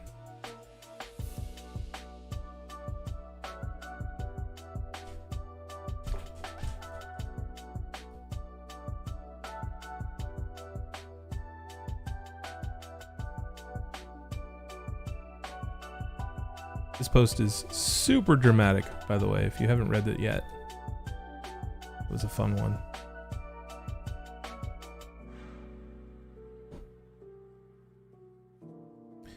Let's see, it feels a little wide, so 1, 2, 3, 4, 5, 6, 7, 10, 11, 12, 13, 14, 15, 16. It's a little wide.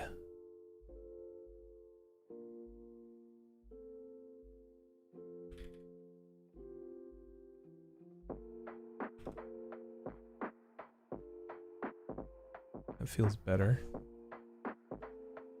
It's massive though.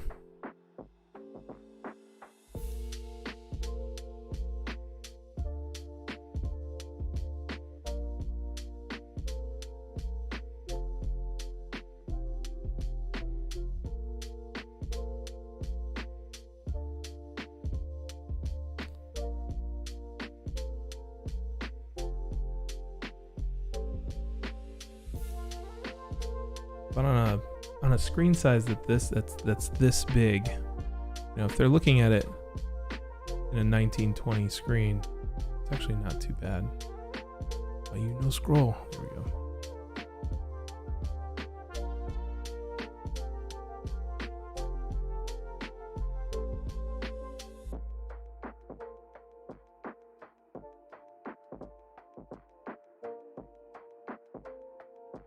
See, super dramatic. The 30-pound master key pulls back in a beautiful arc. I'm proud of it though. It was fun to write.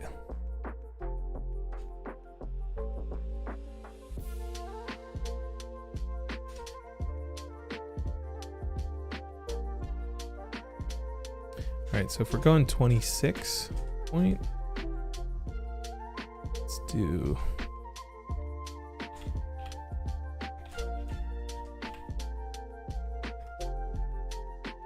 It's going to be 42 basically. It's the next header up.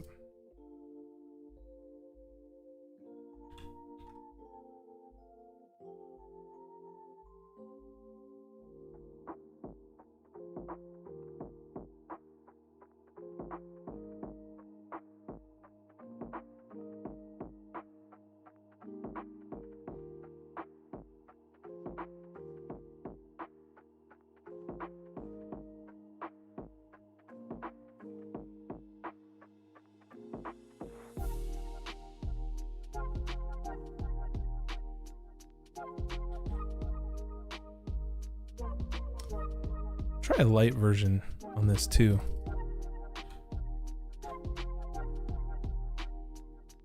See how that looks as well.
So I'm looking for the right subhead type here.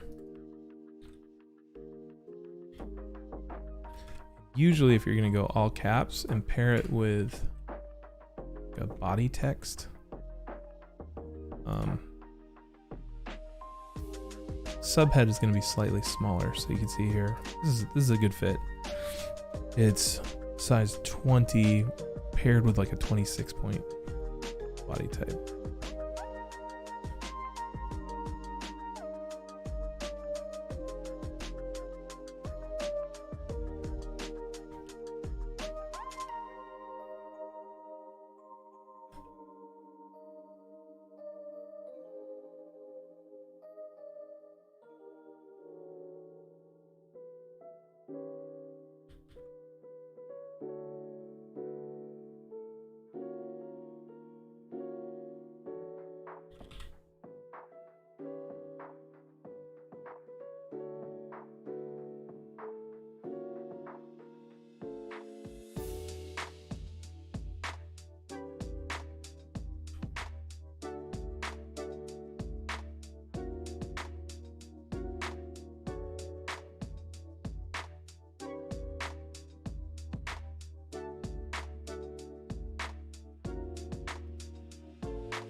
And that's a long article. Let's see it without the grid lines.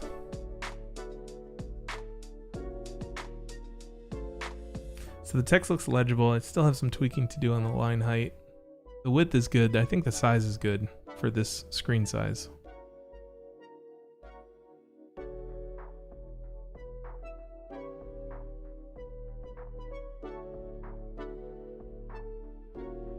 I don't think this article has any like bullet points or anything like that, so we might have to pull those in. But bullet points or bolded text, these are all things to plan for in this phase.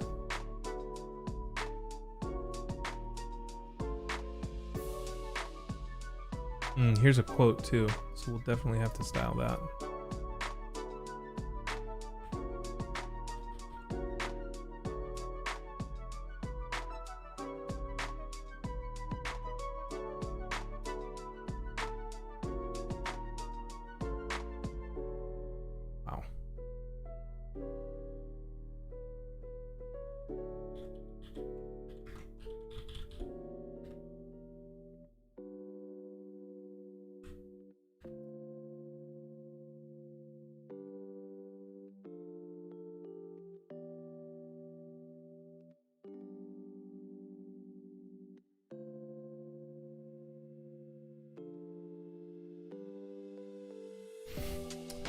How you guys doing in the chat? I feel like I've been ignoring you today. Sorry about that.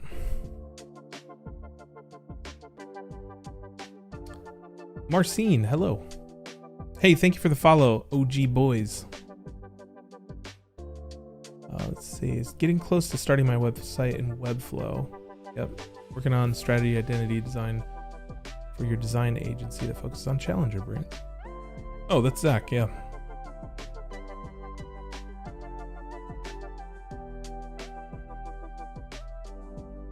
OG Boys asks, which software do we use for web design? I'm going to make that a command. 100%. That's going to be on the next stream. It is Adobe XD, but I also like Figma. Let's see. Cool. Good chat today, guys. Like, you guys are, I feel like the community is starting to come together, which is great. Especially during these kind of like longer, boring design streams. I'm gonna call it here because this is this article is getting a little lengthy. Take a look at the footer and stuff like that. So let's pull this quote in.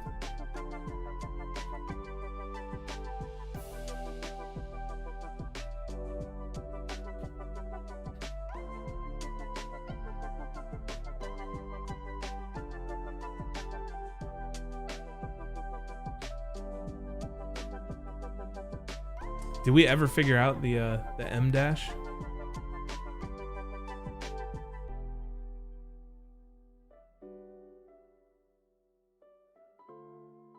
Okay.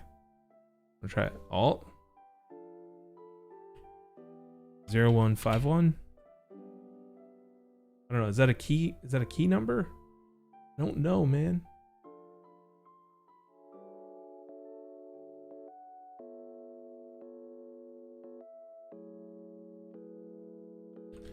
So if you go, is it?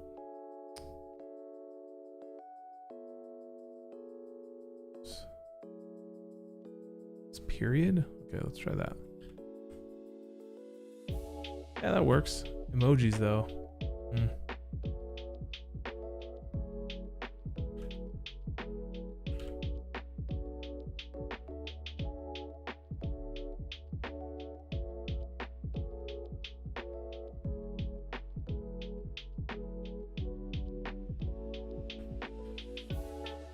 Solved. Copied from chat.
I wish that the eyedropper shortcode also worked with border colors in XD.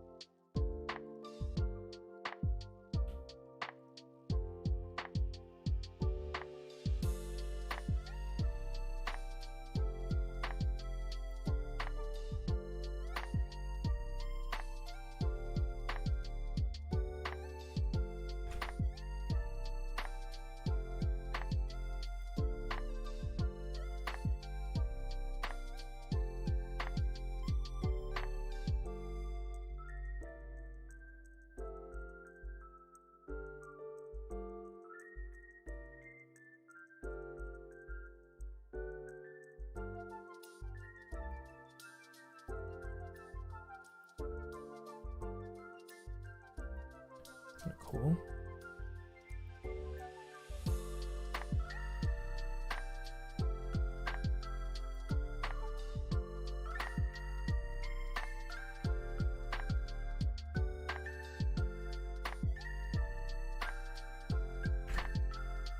The hanging punctuation is going to kill me in XD too. God. The lack of, I should say.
Actually, we could probably just do this number.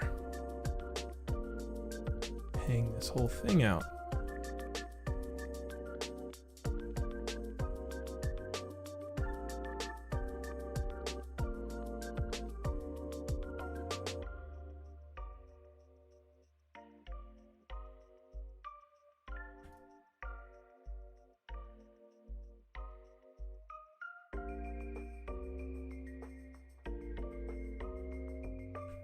Okay.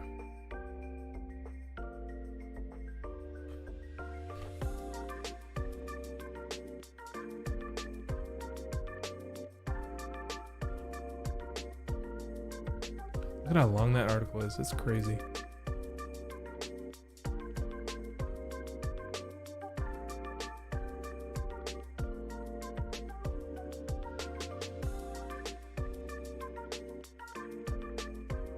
All right, so we did some experimentation with the golden cannon grid and carousels here before. So I'll pull these just so that I remember sizing and the way that they fit on the grid.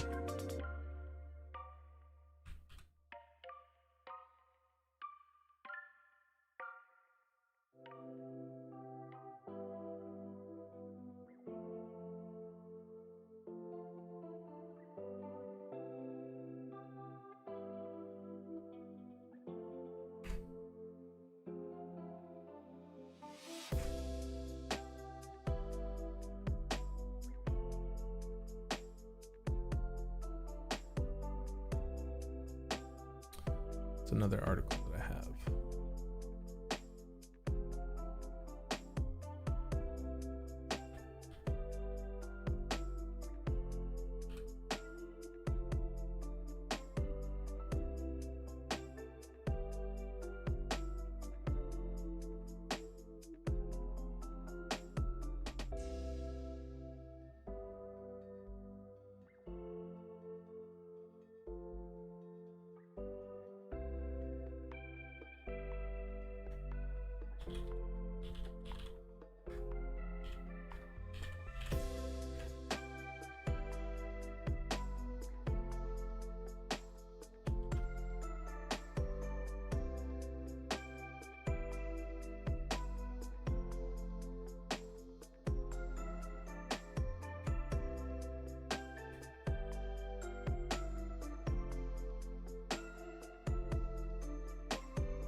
Okay, I'm happy with this so far. Still need to do color. Need to get the background in there. Probably gonna tweak the specifics of the type. Not sure if the lightweight is the right call on this, but we'll see. And I also want to try this out in Founders Grotesque to see how things look with that. Compare the two.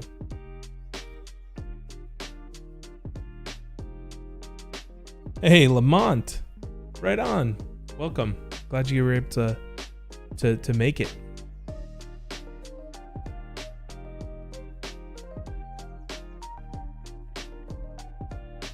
So for M dash, you can enter win plus period, and then in that box, click on the third tab.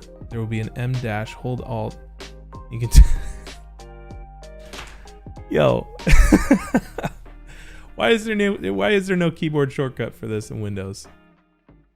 This is crazy, but thank you, Sam. Appreciate that.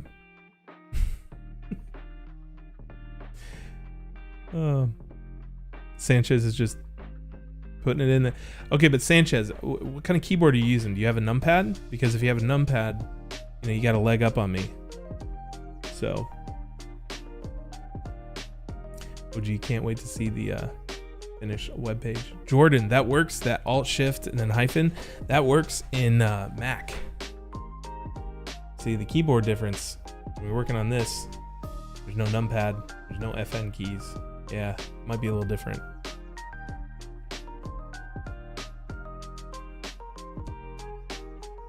It works on your Windows? Oh my.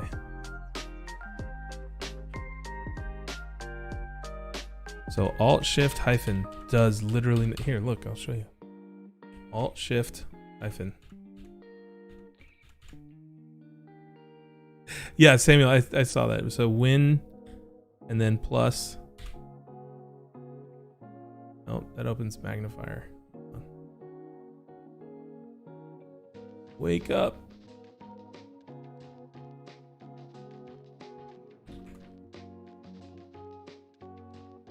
Oh yeah, you gotta hold shift. Hold on.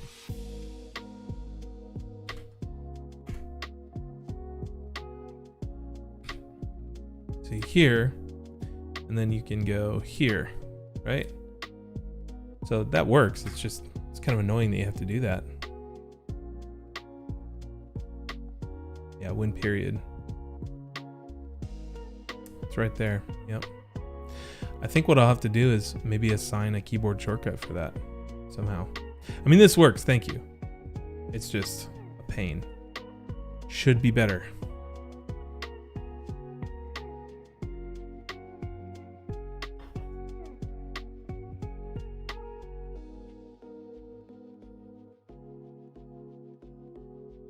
Yeah, K Daily works great on Mac. For some reason, it's not working on Windows. Maybe it's XD. We've been experiencing some weird stuff with this. Let's try. Here we go. Notepad. Let's try this real quick.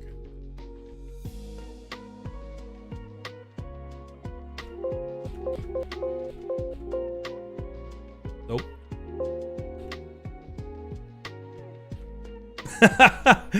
Mark. Quicker to go down to the store, buy a Mac, and get the lunch than do all that. That's funny. I mean, it's there. It's just, ugh.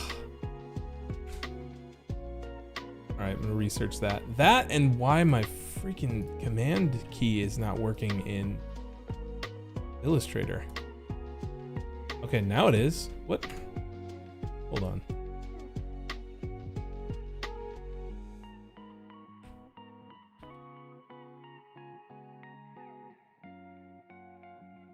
It works just fine now. Wow, that was weird.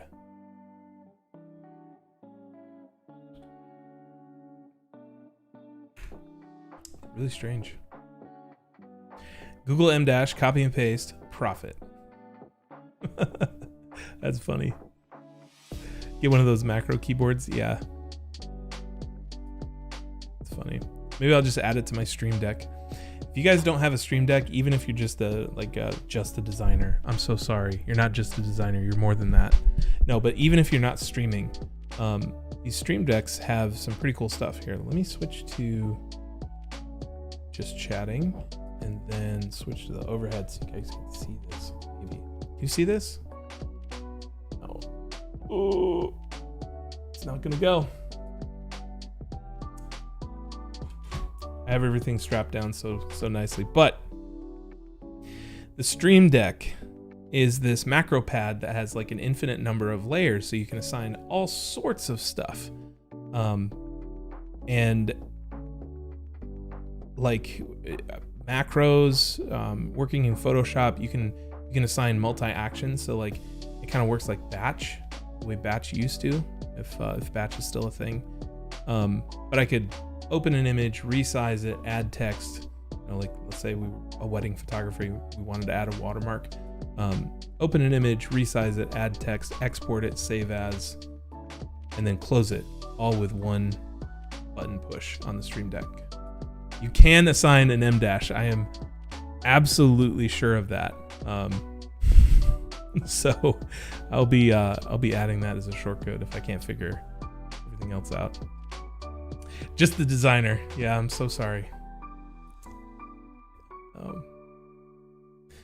The one-click overhead shot is pretty cool. Thanks, appreciate that. Yeah, we got one camera up here, one there, and then another one that's just waiting to be put here.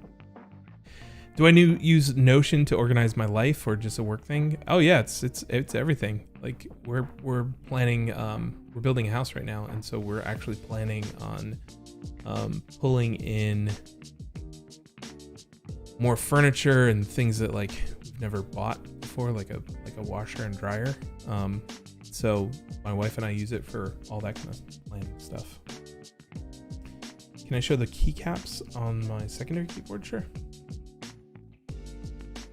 So it's the Rama Heavy Industry. Let me adjust the exposure here.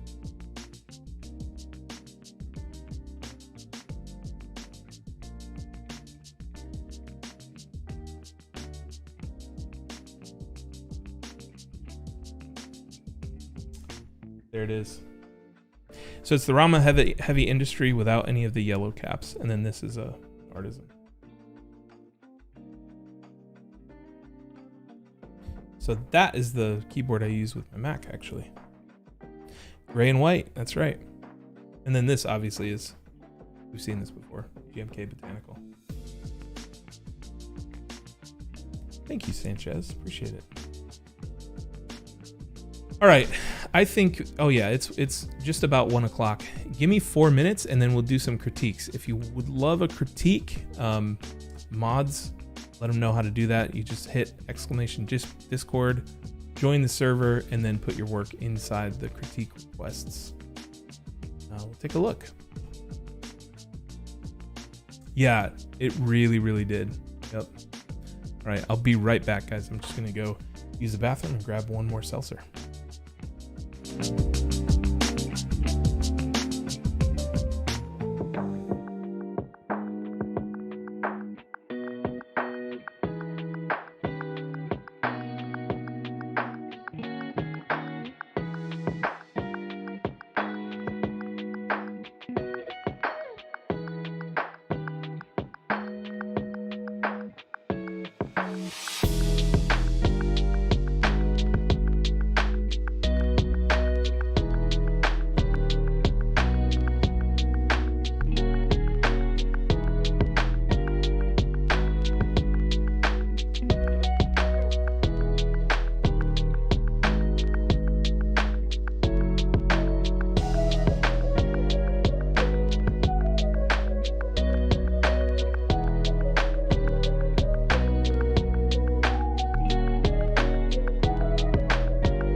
All right.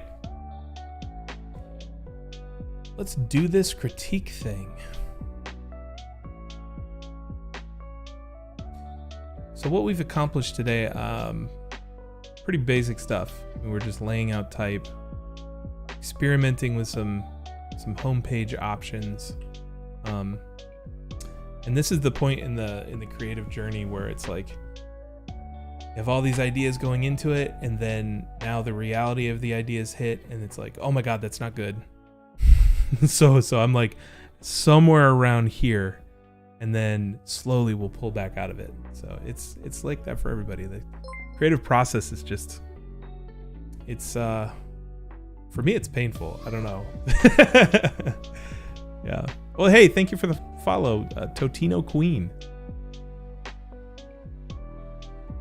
It's GN. Thank you for the follow. I just saw that. Over to my streamer view.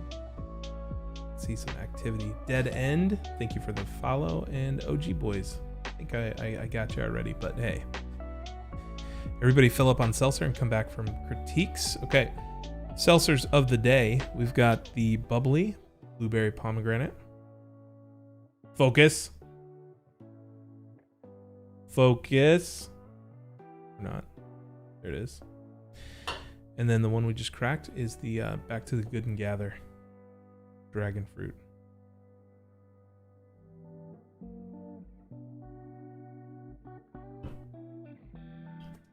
It's the Michael Bublé one, yeah.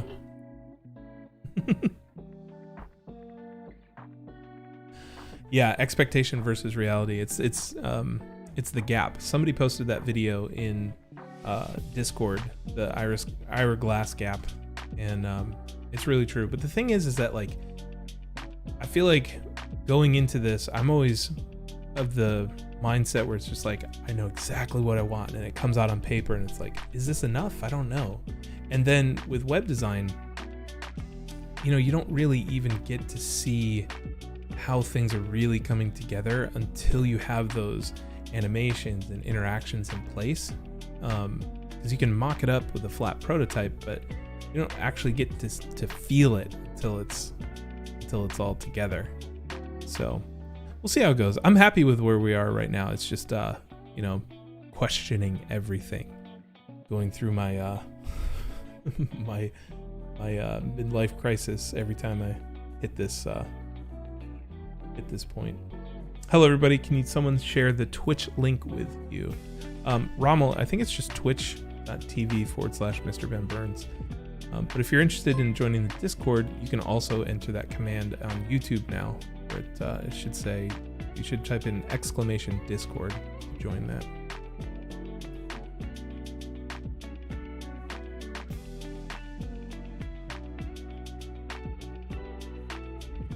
Zach, you got Whole Foods brand pineapple passion fruit? I've never tried Whole Foods brand.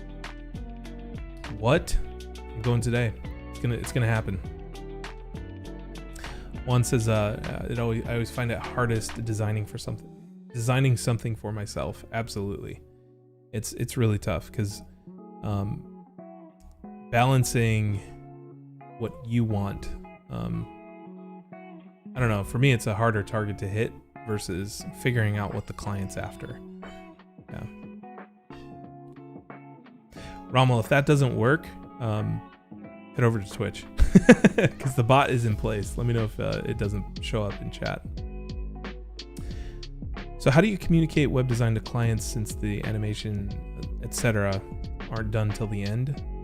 Well, if it's a major animation, like the things that we're doing on this homepage here, I'll walk them through it, just kind of like I walked you guys through it. But honestly, I would probably want to bring this into After Effects or something similar.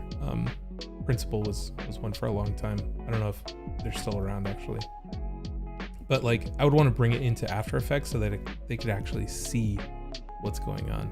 The beauty of working in Webflow though is that the interactions, when they get added, obviously you need to build the structure of the site around the interaction, but once you start adding those things, if they need to tweak them, you can build it into your revision process, and it's really not that bad to do that kind of stuff.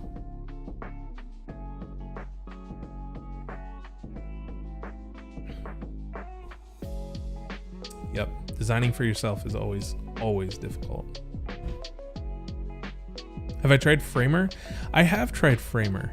I actually did a sponsored video where we designed a marketing like landing page in Framer, and it was cool. It was a totally different approach, like the whole frame idea. I think Figma has kind of pulls from the same influence where frames is everything.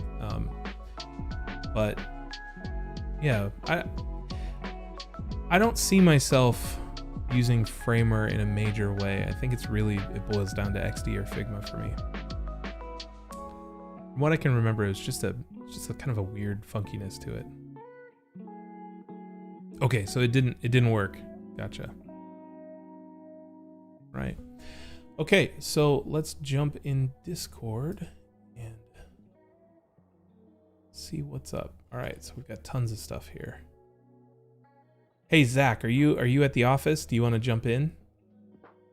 Because I know yesterday you were kind of under lock and key there. So let me know in the chat if you want to jump in. Kyle and Zach are the only people that posted from yesterday. So we've got Christopher's there. I think that's it.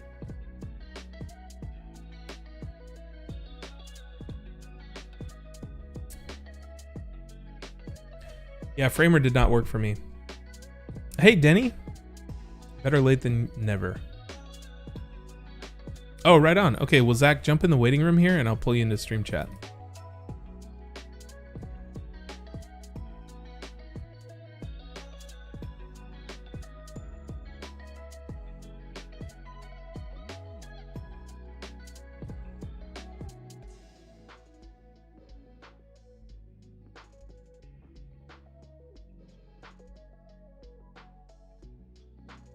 I'll see you when you're in there. You basically have to double click on the waiting room and then turn your mic on. There it is. Okay, cool. I'll pull them in. You know what's bugging me about these home pages? The thing that's bugging me about these home pages is that like the full color picture of me is like super, it's standing out from the background. You have to double click on the waiting room and then turn your mic on. There it is. And then definitely mute the Twitch stream. The thing that's bugging me about these home pages is that like the full color picture of me is I hate that. I hate hearing myself. It's standing out from the background. Ooh. There we go. Can you hear me? Yeah. Okay, that works. Sanchez is posting XD, but I think he doesn't mean XD this time. I think it's actually meant to be a LOL face. What's up, dude? There we go.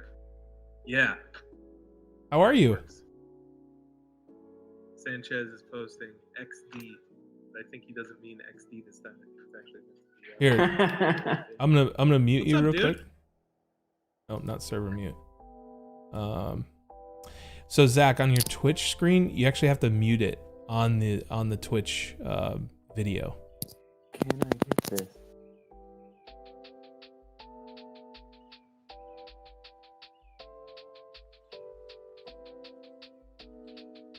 Can you guys hear him okay when he does talk?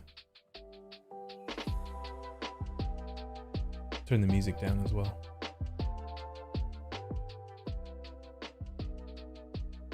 Yeah, we can hear you, Zach. Whenever you're unmuted, but I think like if you just close the Twitch window, that might help. And then you can select your microphone with I think it's right here under user settings.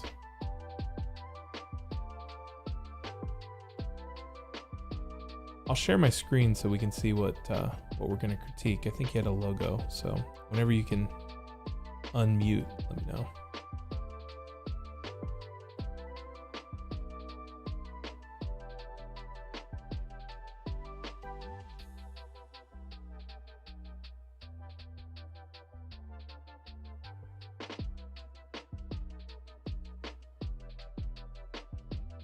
All right, I just shared my screen with you, so you let us know when you're ready to go.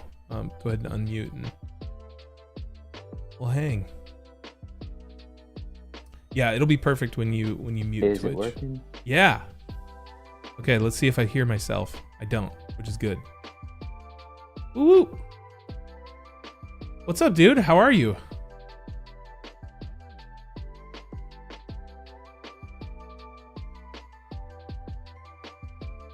you hear me through Discord maybe?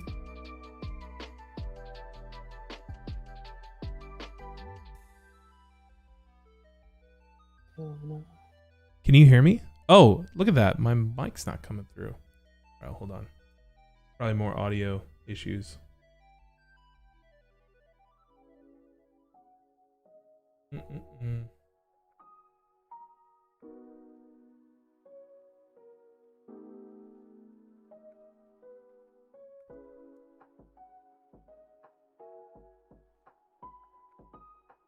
was working perfectly yesterday.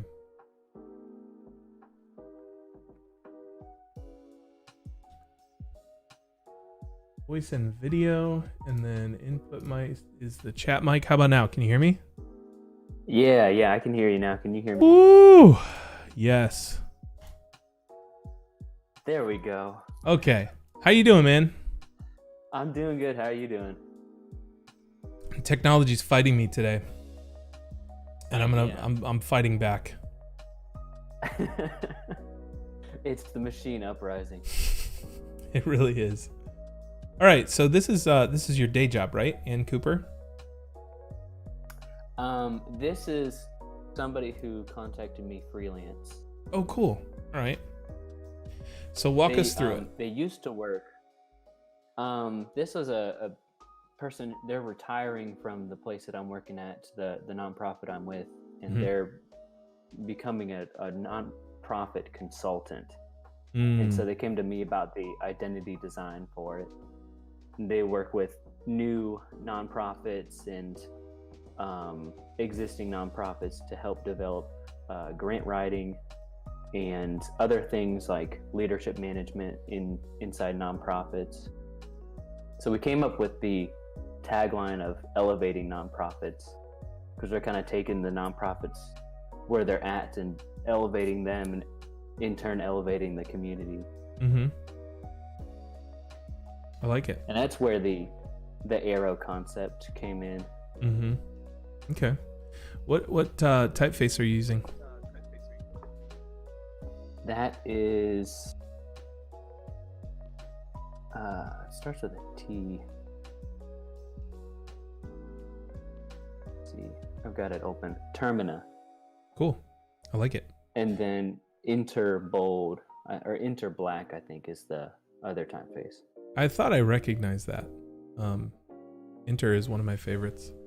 Well, cool. All right. So I think that like from the beginning, like when I first saw this in Discord, the biggest problem that I have with it is that this A is not immediately identifiable as an A. Okay.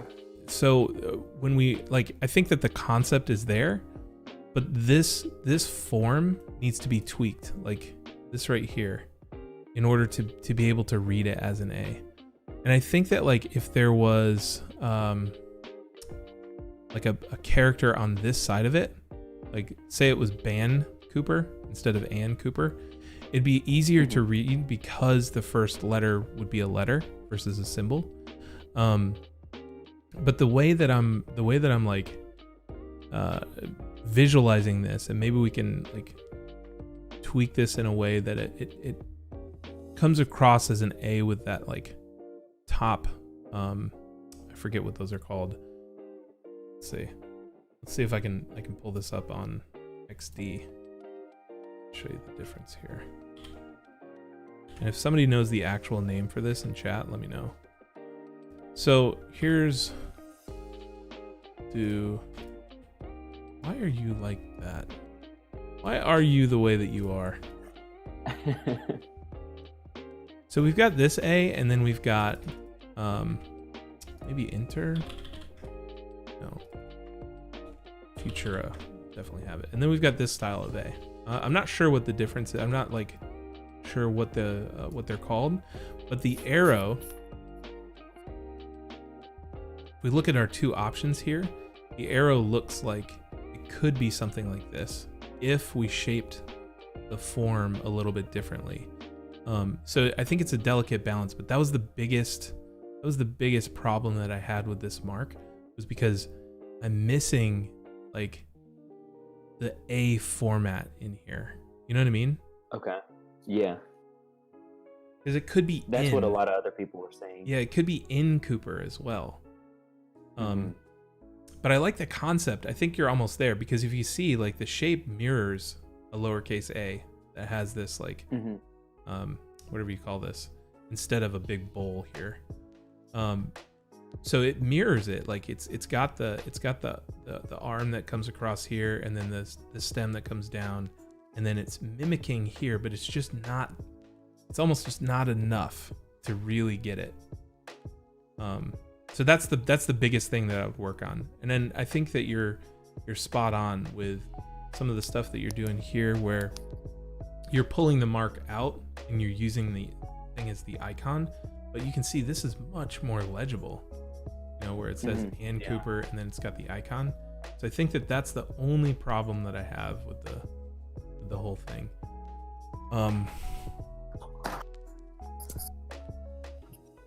See what chat says. Yeah, the first thing that Arth thought was in Cooper. It's called a loop on lowercase. Nice. Okay, cool. A double story A. That's the word that I was looking for. Yep, a double story A. Yeah, but I think that there's a way that you could do it. Maybe play around with the weight of the point of your arrow. Make that a little. I'm giving suggestions, which you're not supposed to do on critiques, but you could lighten up this corner a little bit and then make this like a really chunky, more circular shape and have them disconnected, and that might get you the arrow and the A that you're looking for. Okay. As far as your lockups, I think that there's some tweaking that needs to do. I think the first one is the weakest out of all of them, because you've got elevating nonprofits up here and then consulting down there. So my eye is torn. Obviously, this is the first thing that I'm gonna hit, but it's the second thing. The hierarchy's a little off. So I really like this balance here, where it just says Ann Cooper Consulting down there. The simpler version says a lot more to me. And then whenever you're doing these like circular badgy kind of things, it's difficult. Like, the legibility is good right now because it's so large, but if we start zooming out, legibility is going to go away. And this is probably like 200 pixels on my screen right now, and I can barely read that. And the way to improve that, just like I did on stream, is to go all caps. So you've already introduced that language on these ones, so you could probably continue that. The Ann Cooper is pretty legible. It's the elevating nonprofits that loses a little bit of legibility, even though I love that typeface. Yeah, I thought it paired well with Inter. I was experimenting with different ones. What about like spacing between, like, I'm nowhere close to being an expert in typography, and that's one thing that always concerns me, is like the spacing in between fonts or anything typographical related. Well, I think you have an alignment issue right here. So if I use the browser edge, which is a little bit of a hack, you can see if I align the browser edge up with this N, you're missing some alignment here. And if this were like a title case word, where you would have a mix of uppercase and lowercase letters, if this lined up to the X height, it would make more sense. But you're looking for like alignment and everything there. That's one other thing that I kind of caught, is that this might be a little bit too high for this. Okay.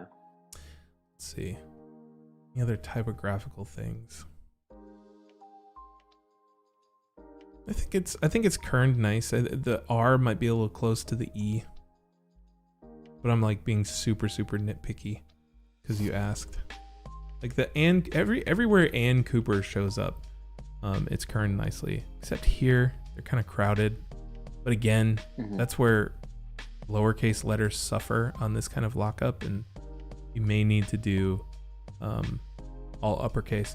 And the thing is that like with these badgy kind of lockups, you don't always have to put everything on there. You could just have the icon and say elevating nonprofits, and then that's it.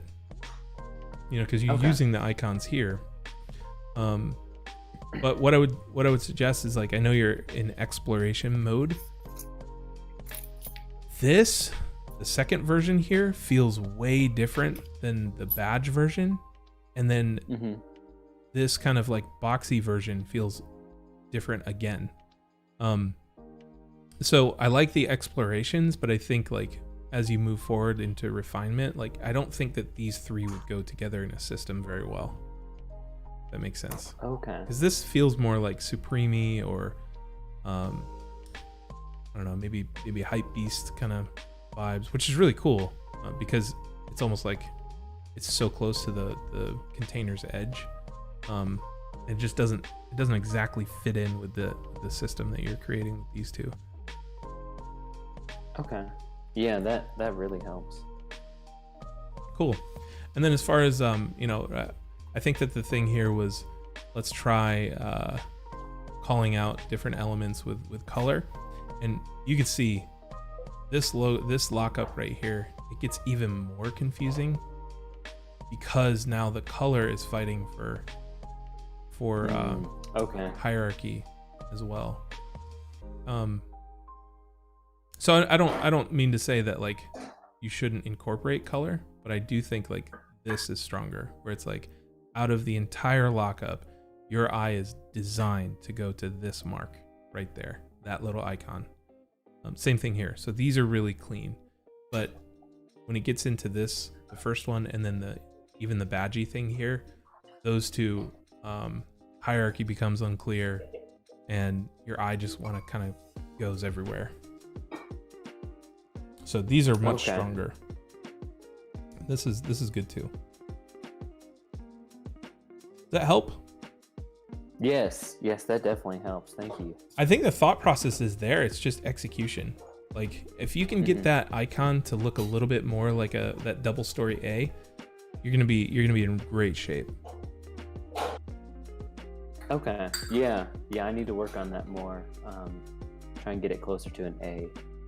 The other thing too is that, and I'm just now thinking, an A, like an uppercase A, is a natural triangle. So you may actually want to experiment with having one version where there's an uppercase, like title case, like and the A and the C are in capital letters, and then the A icon can become an arrow a little bit more natural because it's already there. Okay. Yeah, I see that too. Well, thank you very much. That definitely helps. It's a lot easier when I'm talking to somebody else about it than just kind of by myself working on it. Yeah. It always helps to have that extra pair of eyes on things.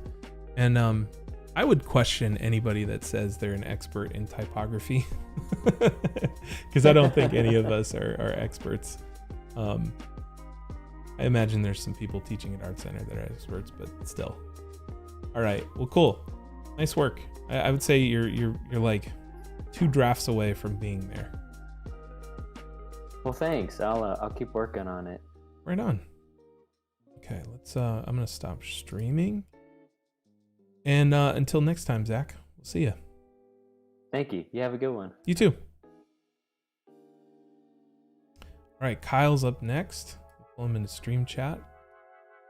Kyle, make sure your Twitch is muted and your mic is on. Let's see. Critique.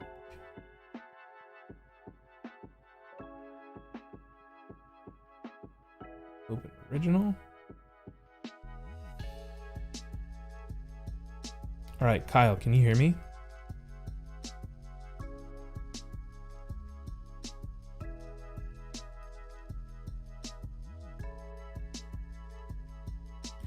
Better speak up. I just noticed that there's a ban thing here. About to get banned, Kyle. I'm just playing. I would never. Delicious goat meal. Morning. Good morning. I exist, therefore I think. Don't you think the consulting on the first logo feels a bit isolated? Yeah. I think I mentioned that. Kyle, while you're...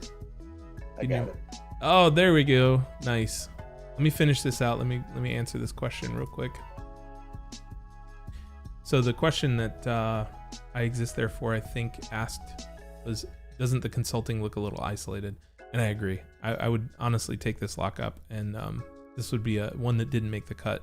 I would stick to something that looked a little bit more cohesive like this. This is a really good lockup. It's just that icon that is not reading immediately as an A. But totally agree. Yep. And it's this descender. It's the descender from the P that's holding the consulting, like it's like giving it the stiff arm, you know? Okay. All right, let's go back to Kyle. Kyle, how are you, man? Great, Ben. How are you? Awesome. Thanks for jumping in. Okay, you should be able to see my screen inside Discord, and we will dig into some context as soon as you're ready. Great. So, Stylescape course, one of our assignments towards the end was about a personal brand Stylescape, as if you were, well, so for me, I don't have, like, I've always been an in-house designer, and I was thinking about applying for a job, and I had this job in mind that is this, like an art school, and so I'm tailoring this sort of creative towards the creative director of like an art school. I like it. Very cool. So as far as Stylescapes go, this is pretty dang good. We're going primary colors here, which is, in my mind, it's always, a tantrum brewing outside there. Whenever we're using primary colors, the danger is that we come off like an elementary school, and I think you've skirted that balance really, really nicely here with some of the illustrations and graphics that you've pulled. So like it could come across super, super kindergarten-y without the refined illustrations that you kind of have, which I think is great. If I'm a designer and I'm looking at this and I want inspiration for, say, like a website, there's an example over here, but it's really kind of difficult to see. I'm seeing that we're using like the colors in these like graph shapes. Can you guys see that? Yeah, okay. Which is really, really nice. But I would probably want some more examples of things like type that wasn't so experimental. You know, this is gonna be a difficult thing to reproduce on things like the web, even making it legible on a print piece or something like that. But when you're pulling examples, like I would really want to see the type in action that I'm finding that just a little bit lacking on this. What else? I think that the illustration style is nailed. So if I'm an illustrator, I can look at this Stylescape and I know exactly what style you're after, and you know, being able to reproduce that is great. Wayfinding, like this kind of, it's difficult because there's so little type on the page other than, you know, these really, really graphical representation. It's really difficult to see a pattern that we can emulate.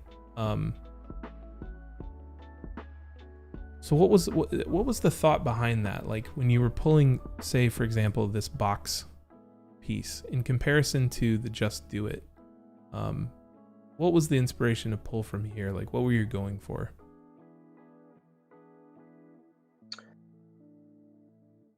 It's a really good question. Because that stands out, doesn't it?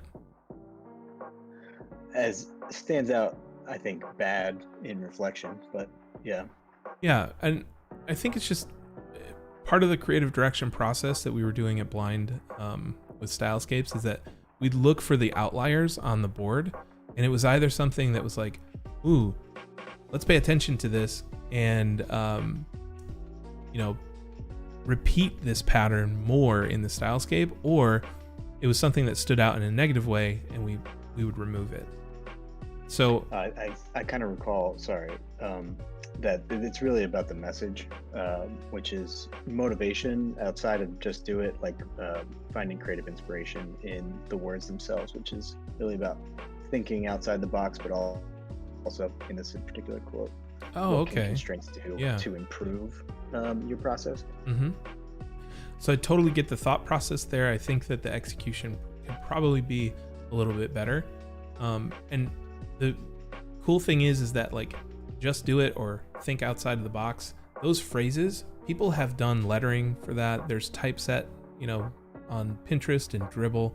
It's a very common phrase. So what you can do, like I always tell people, don't design anything for the stylescape, but you can combine things. So you can take like a scene, like this conference scene in Photoshop, and then mock up the wall with a piece of type that fits the rest of the stylescape.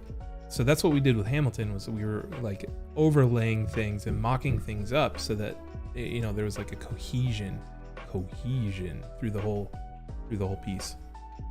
But again, I'm getting super nitpicky here because like overall, the stylescape's great. So I think that's about it. I'm missing a little bit more type, like functional typography, and this piece kind of stuck out to me. But everything else looks really, really nice. Am I missing anything? I think that touches everything. I guess the takeaway would be think about more applications. I think I got kind of bogged down with like workplace environment stuff here, but then like what is the digital extension of that brand? And that maybe is not balanced.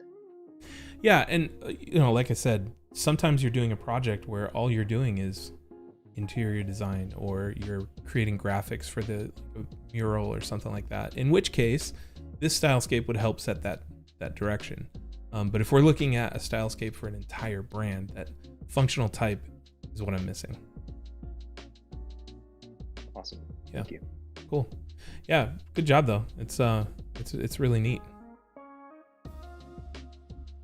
Those primary colors, man, whenever it's a difficult balance to achieve, and you did it. So right on. It's Well, interesting because go ahead. the inspiration was like a P.A. Mondrian, and someone who I don't know, through art, the evolution sort of arrived at those being the highest form of art. I thought was really interesting for like an art and design university. Yeah, interesting. I like that combination of sophistication with the primary palette. It's an interesting dichotomy. That's a word I don't get to use often. Well, cool, man. Really good job. Sanchez in the chat says it's really good, and really is all caps. So nicely done. Oh, thank you. Right on. All right, we'll see you next time. All right, let's see if anybody else posted in critiques. Let's see. Juan. Want to come live? Head to the waiting room. Enter the waiting room, and we'll take a look at this Fresh Fields grocery store. Yeah, really good stuff.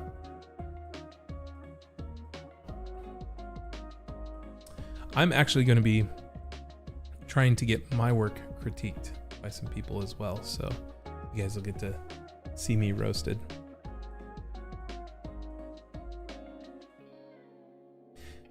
Every time I encounter someone named Juan, I remember my buddy.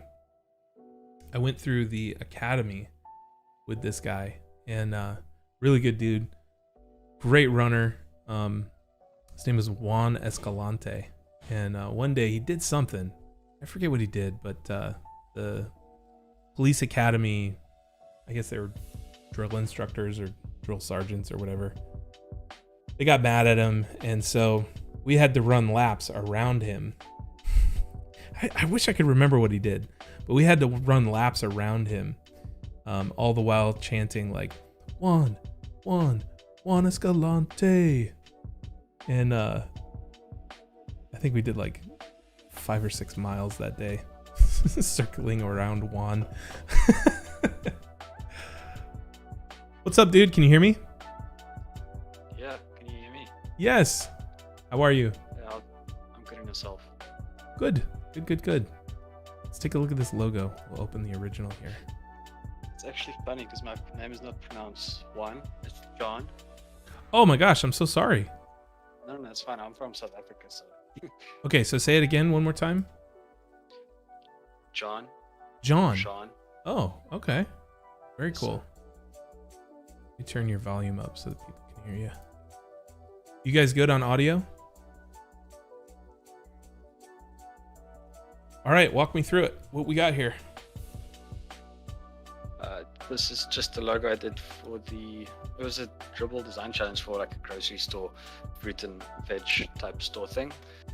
And then I thought, why not incorporate, instead of just fruits and vegetables, or like the typical things you'd find in a grocery store, like a tooth for a dentist, I guess. Like let's incorporate some fields and more natural things where the fruits and veggies come from, instead of like the actual product.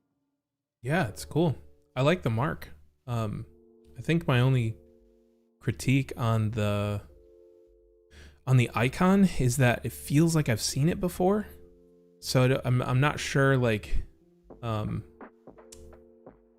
if this were an actual client project, that gut feeling I would want to chase it down. But because it's part of a challenge, like I think it's really good to do things like imitate styles and stuff like that you've seen in the World Wide Webs. But if this were like for a client, I would definitely want to chase that gut feeling down where it's like, I've seen this before somewhere. But as far as like the lines, it's very simple. It's super clean, and I like it. Like the colors work well together, and yeah, I'm happy with it.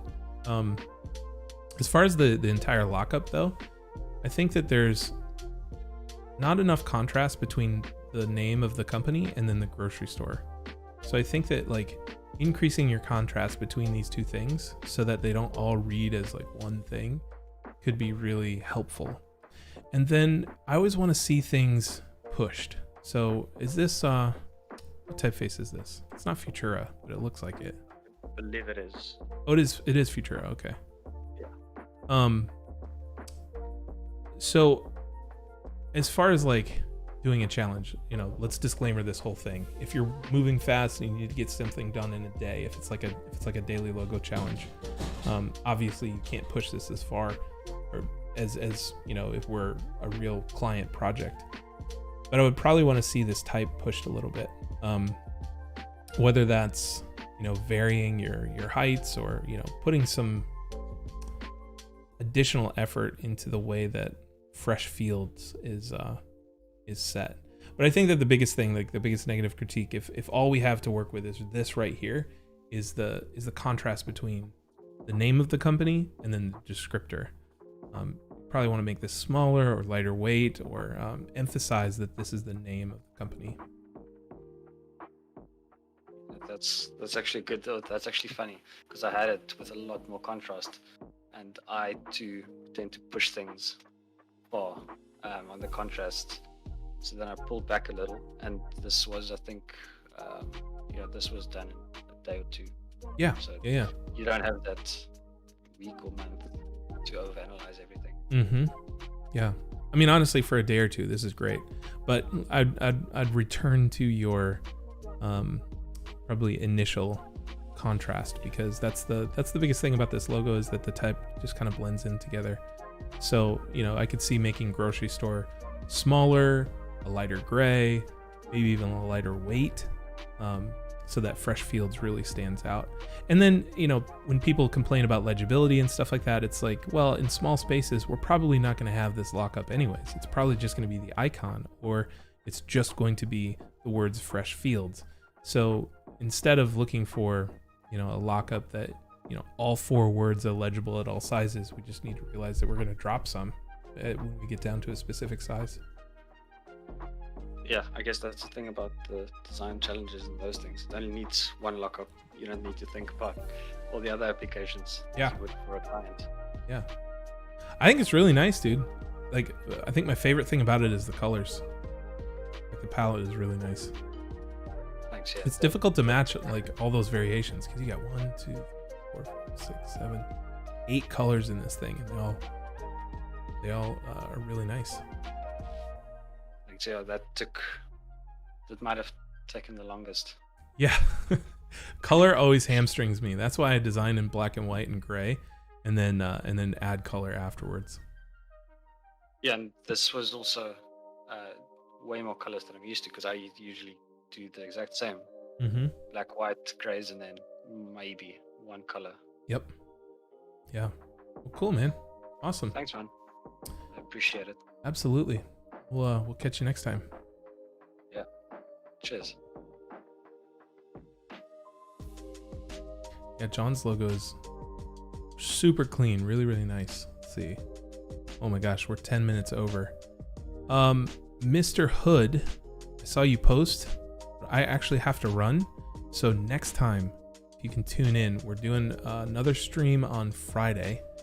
And we'll open up critiques twice on that stream. I kind of wanted to like flow during the middle of this stream to see if I could get a lot done. Let's review what we've done so far today. Let's see. Remove those. So far today, we've kind of experimented with our homepage, and I've got some options here that I like and some that I don't. But the whole point is just to push this concept and see how we kind of wind up. I think, let's see, which one is the interactive version? This is the one. So I actually kind of like the outline type better, but I'm also pretty sold on the way this is going to work, where it changes on hover. There's a background video playing, like I can feel it. I think that the layout still needs to be tweaked. The thing that's bugging me right now is the difference in typography here, but a lot of that stuff can be solved with animation. So yeah, still need to design the menu and how that kind of opens up. And we also need to do one version where the navigation is on the side. So we definitely have tons of work to do on that screen. And then as far as typesetting the blog post screen, didn't make as much progress as I thought we were going to make today. But I'm happy with type sizing and stuff like that. Probably do 3 or 4 more options, playing with different weights. Maybe do like a light version where there's a white background and black text and stuff like that. But it's getting there. At least we got something on the page now versus just a bunch of grid lockups and inspiration. So this is the start of the journey.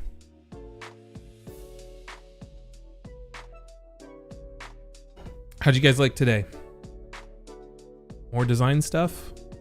The research stuff was actually really fun. Like, the critiques are really fun, but the digging in on Pinterest was a blast. I had so much fun doing that. I know that you guys did too, because there was tons of chat. But just curious to see how you guys like today. I gotta be honest, it helps so much to have a full night's sleep. Whew, I was feeling good. Yeah. Rosendo, 1991. I don't think that I've seen you in chat before.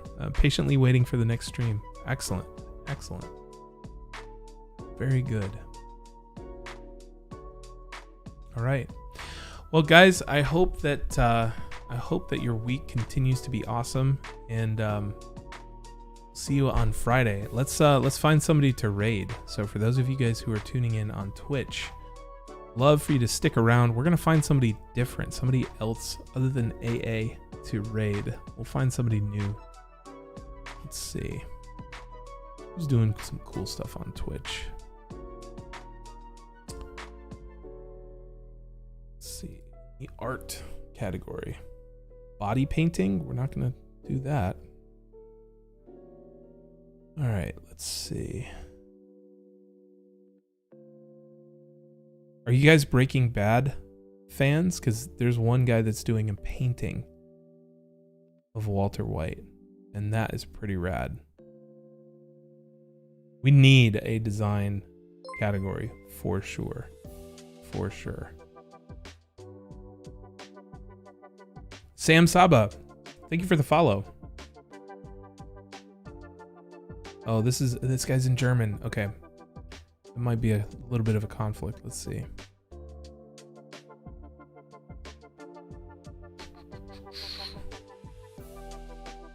Man, we need a design category so bad.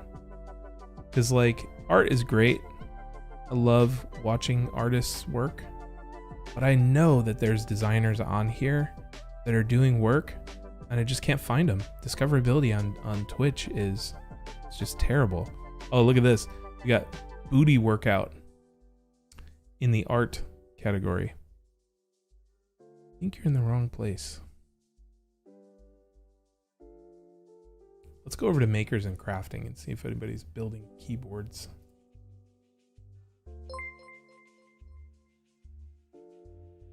Dastrom, thank you for the follow.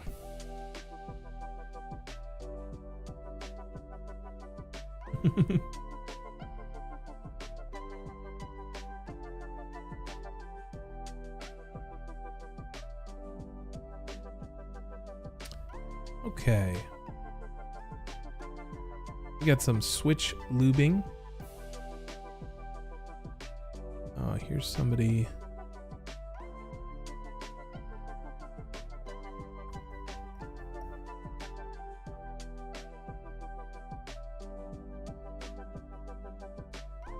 Yeah, let's check out what this dude's doing. He's got a Discipline 65, which is a great keyboard. You guys totally don't have to stick around for a long time after this raid, but do me a favor, show this guy some love. It's difficult to stream for hours on end and have no interaction in the chat. He's got some viewers though, but it'd be nice to represent the channel. So I'm gonna go ahead and raid this guy. Thank you so much for hanging out, and we'll see you on Friday.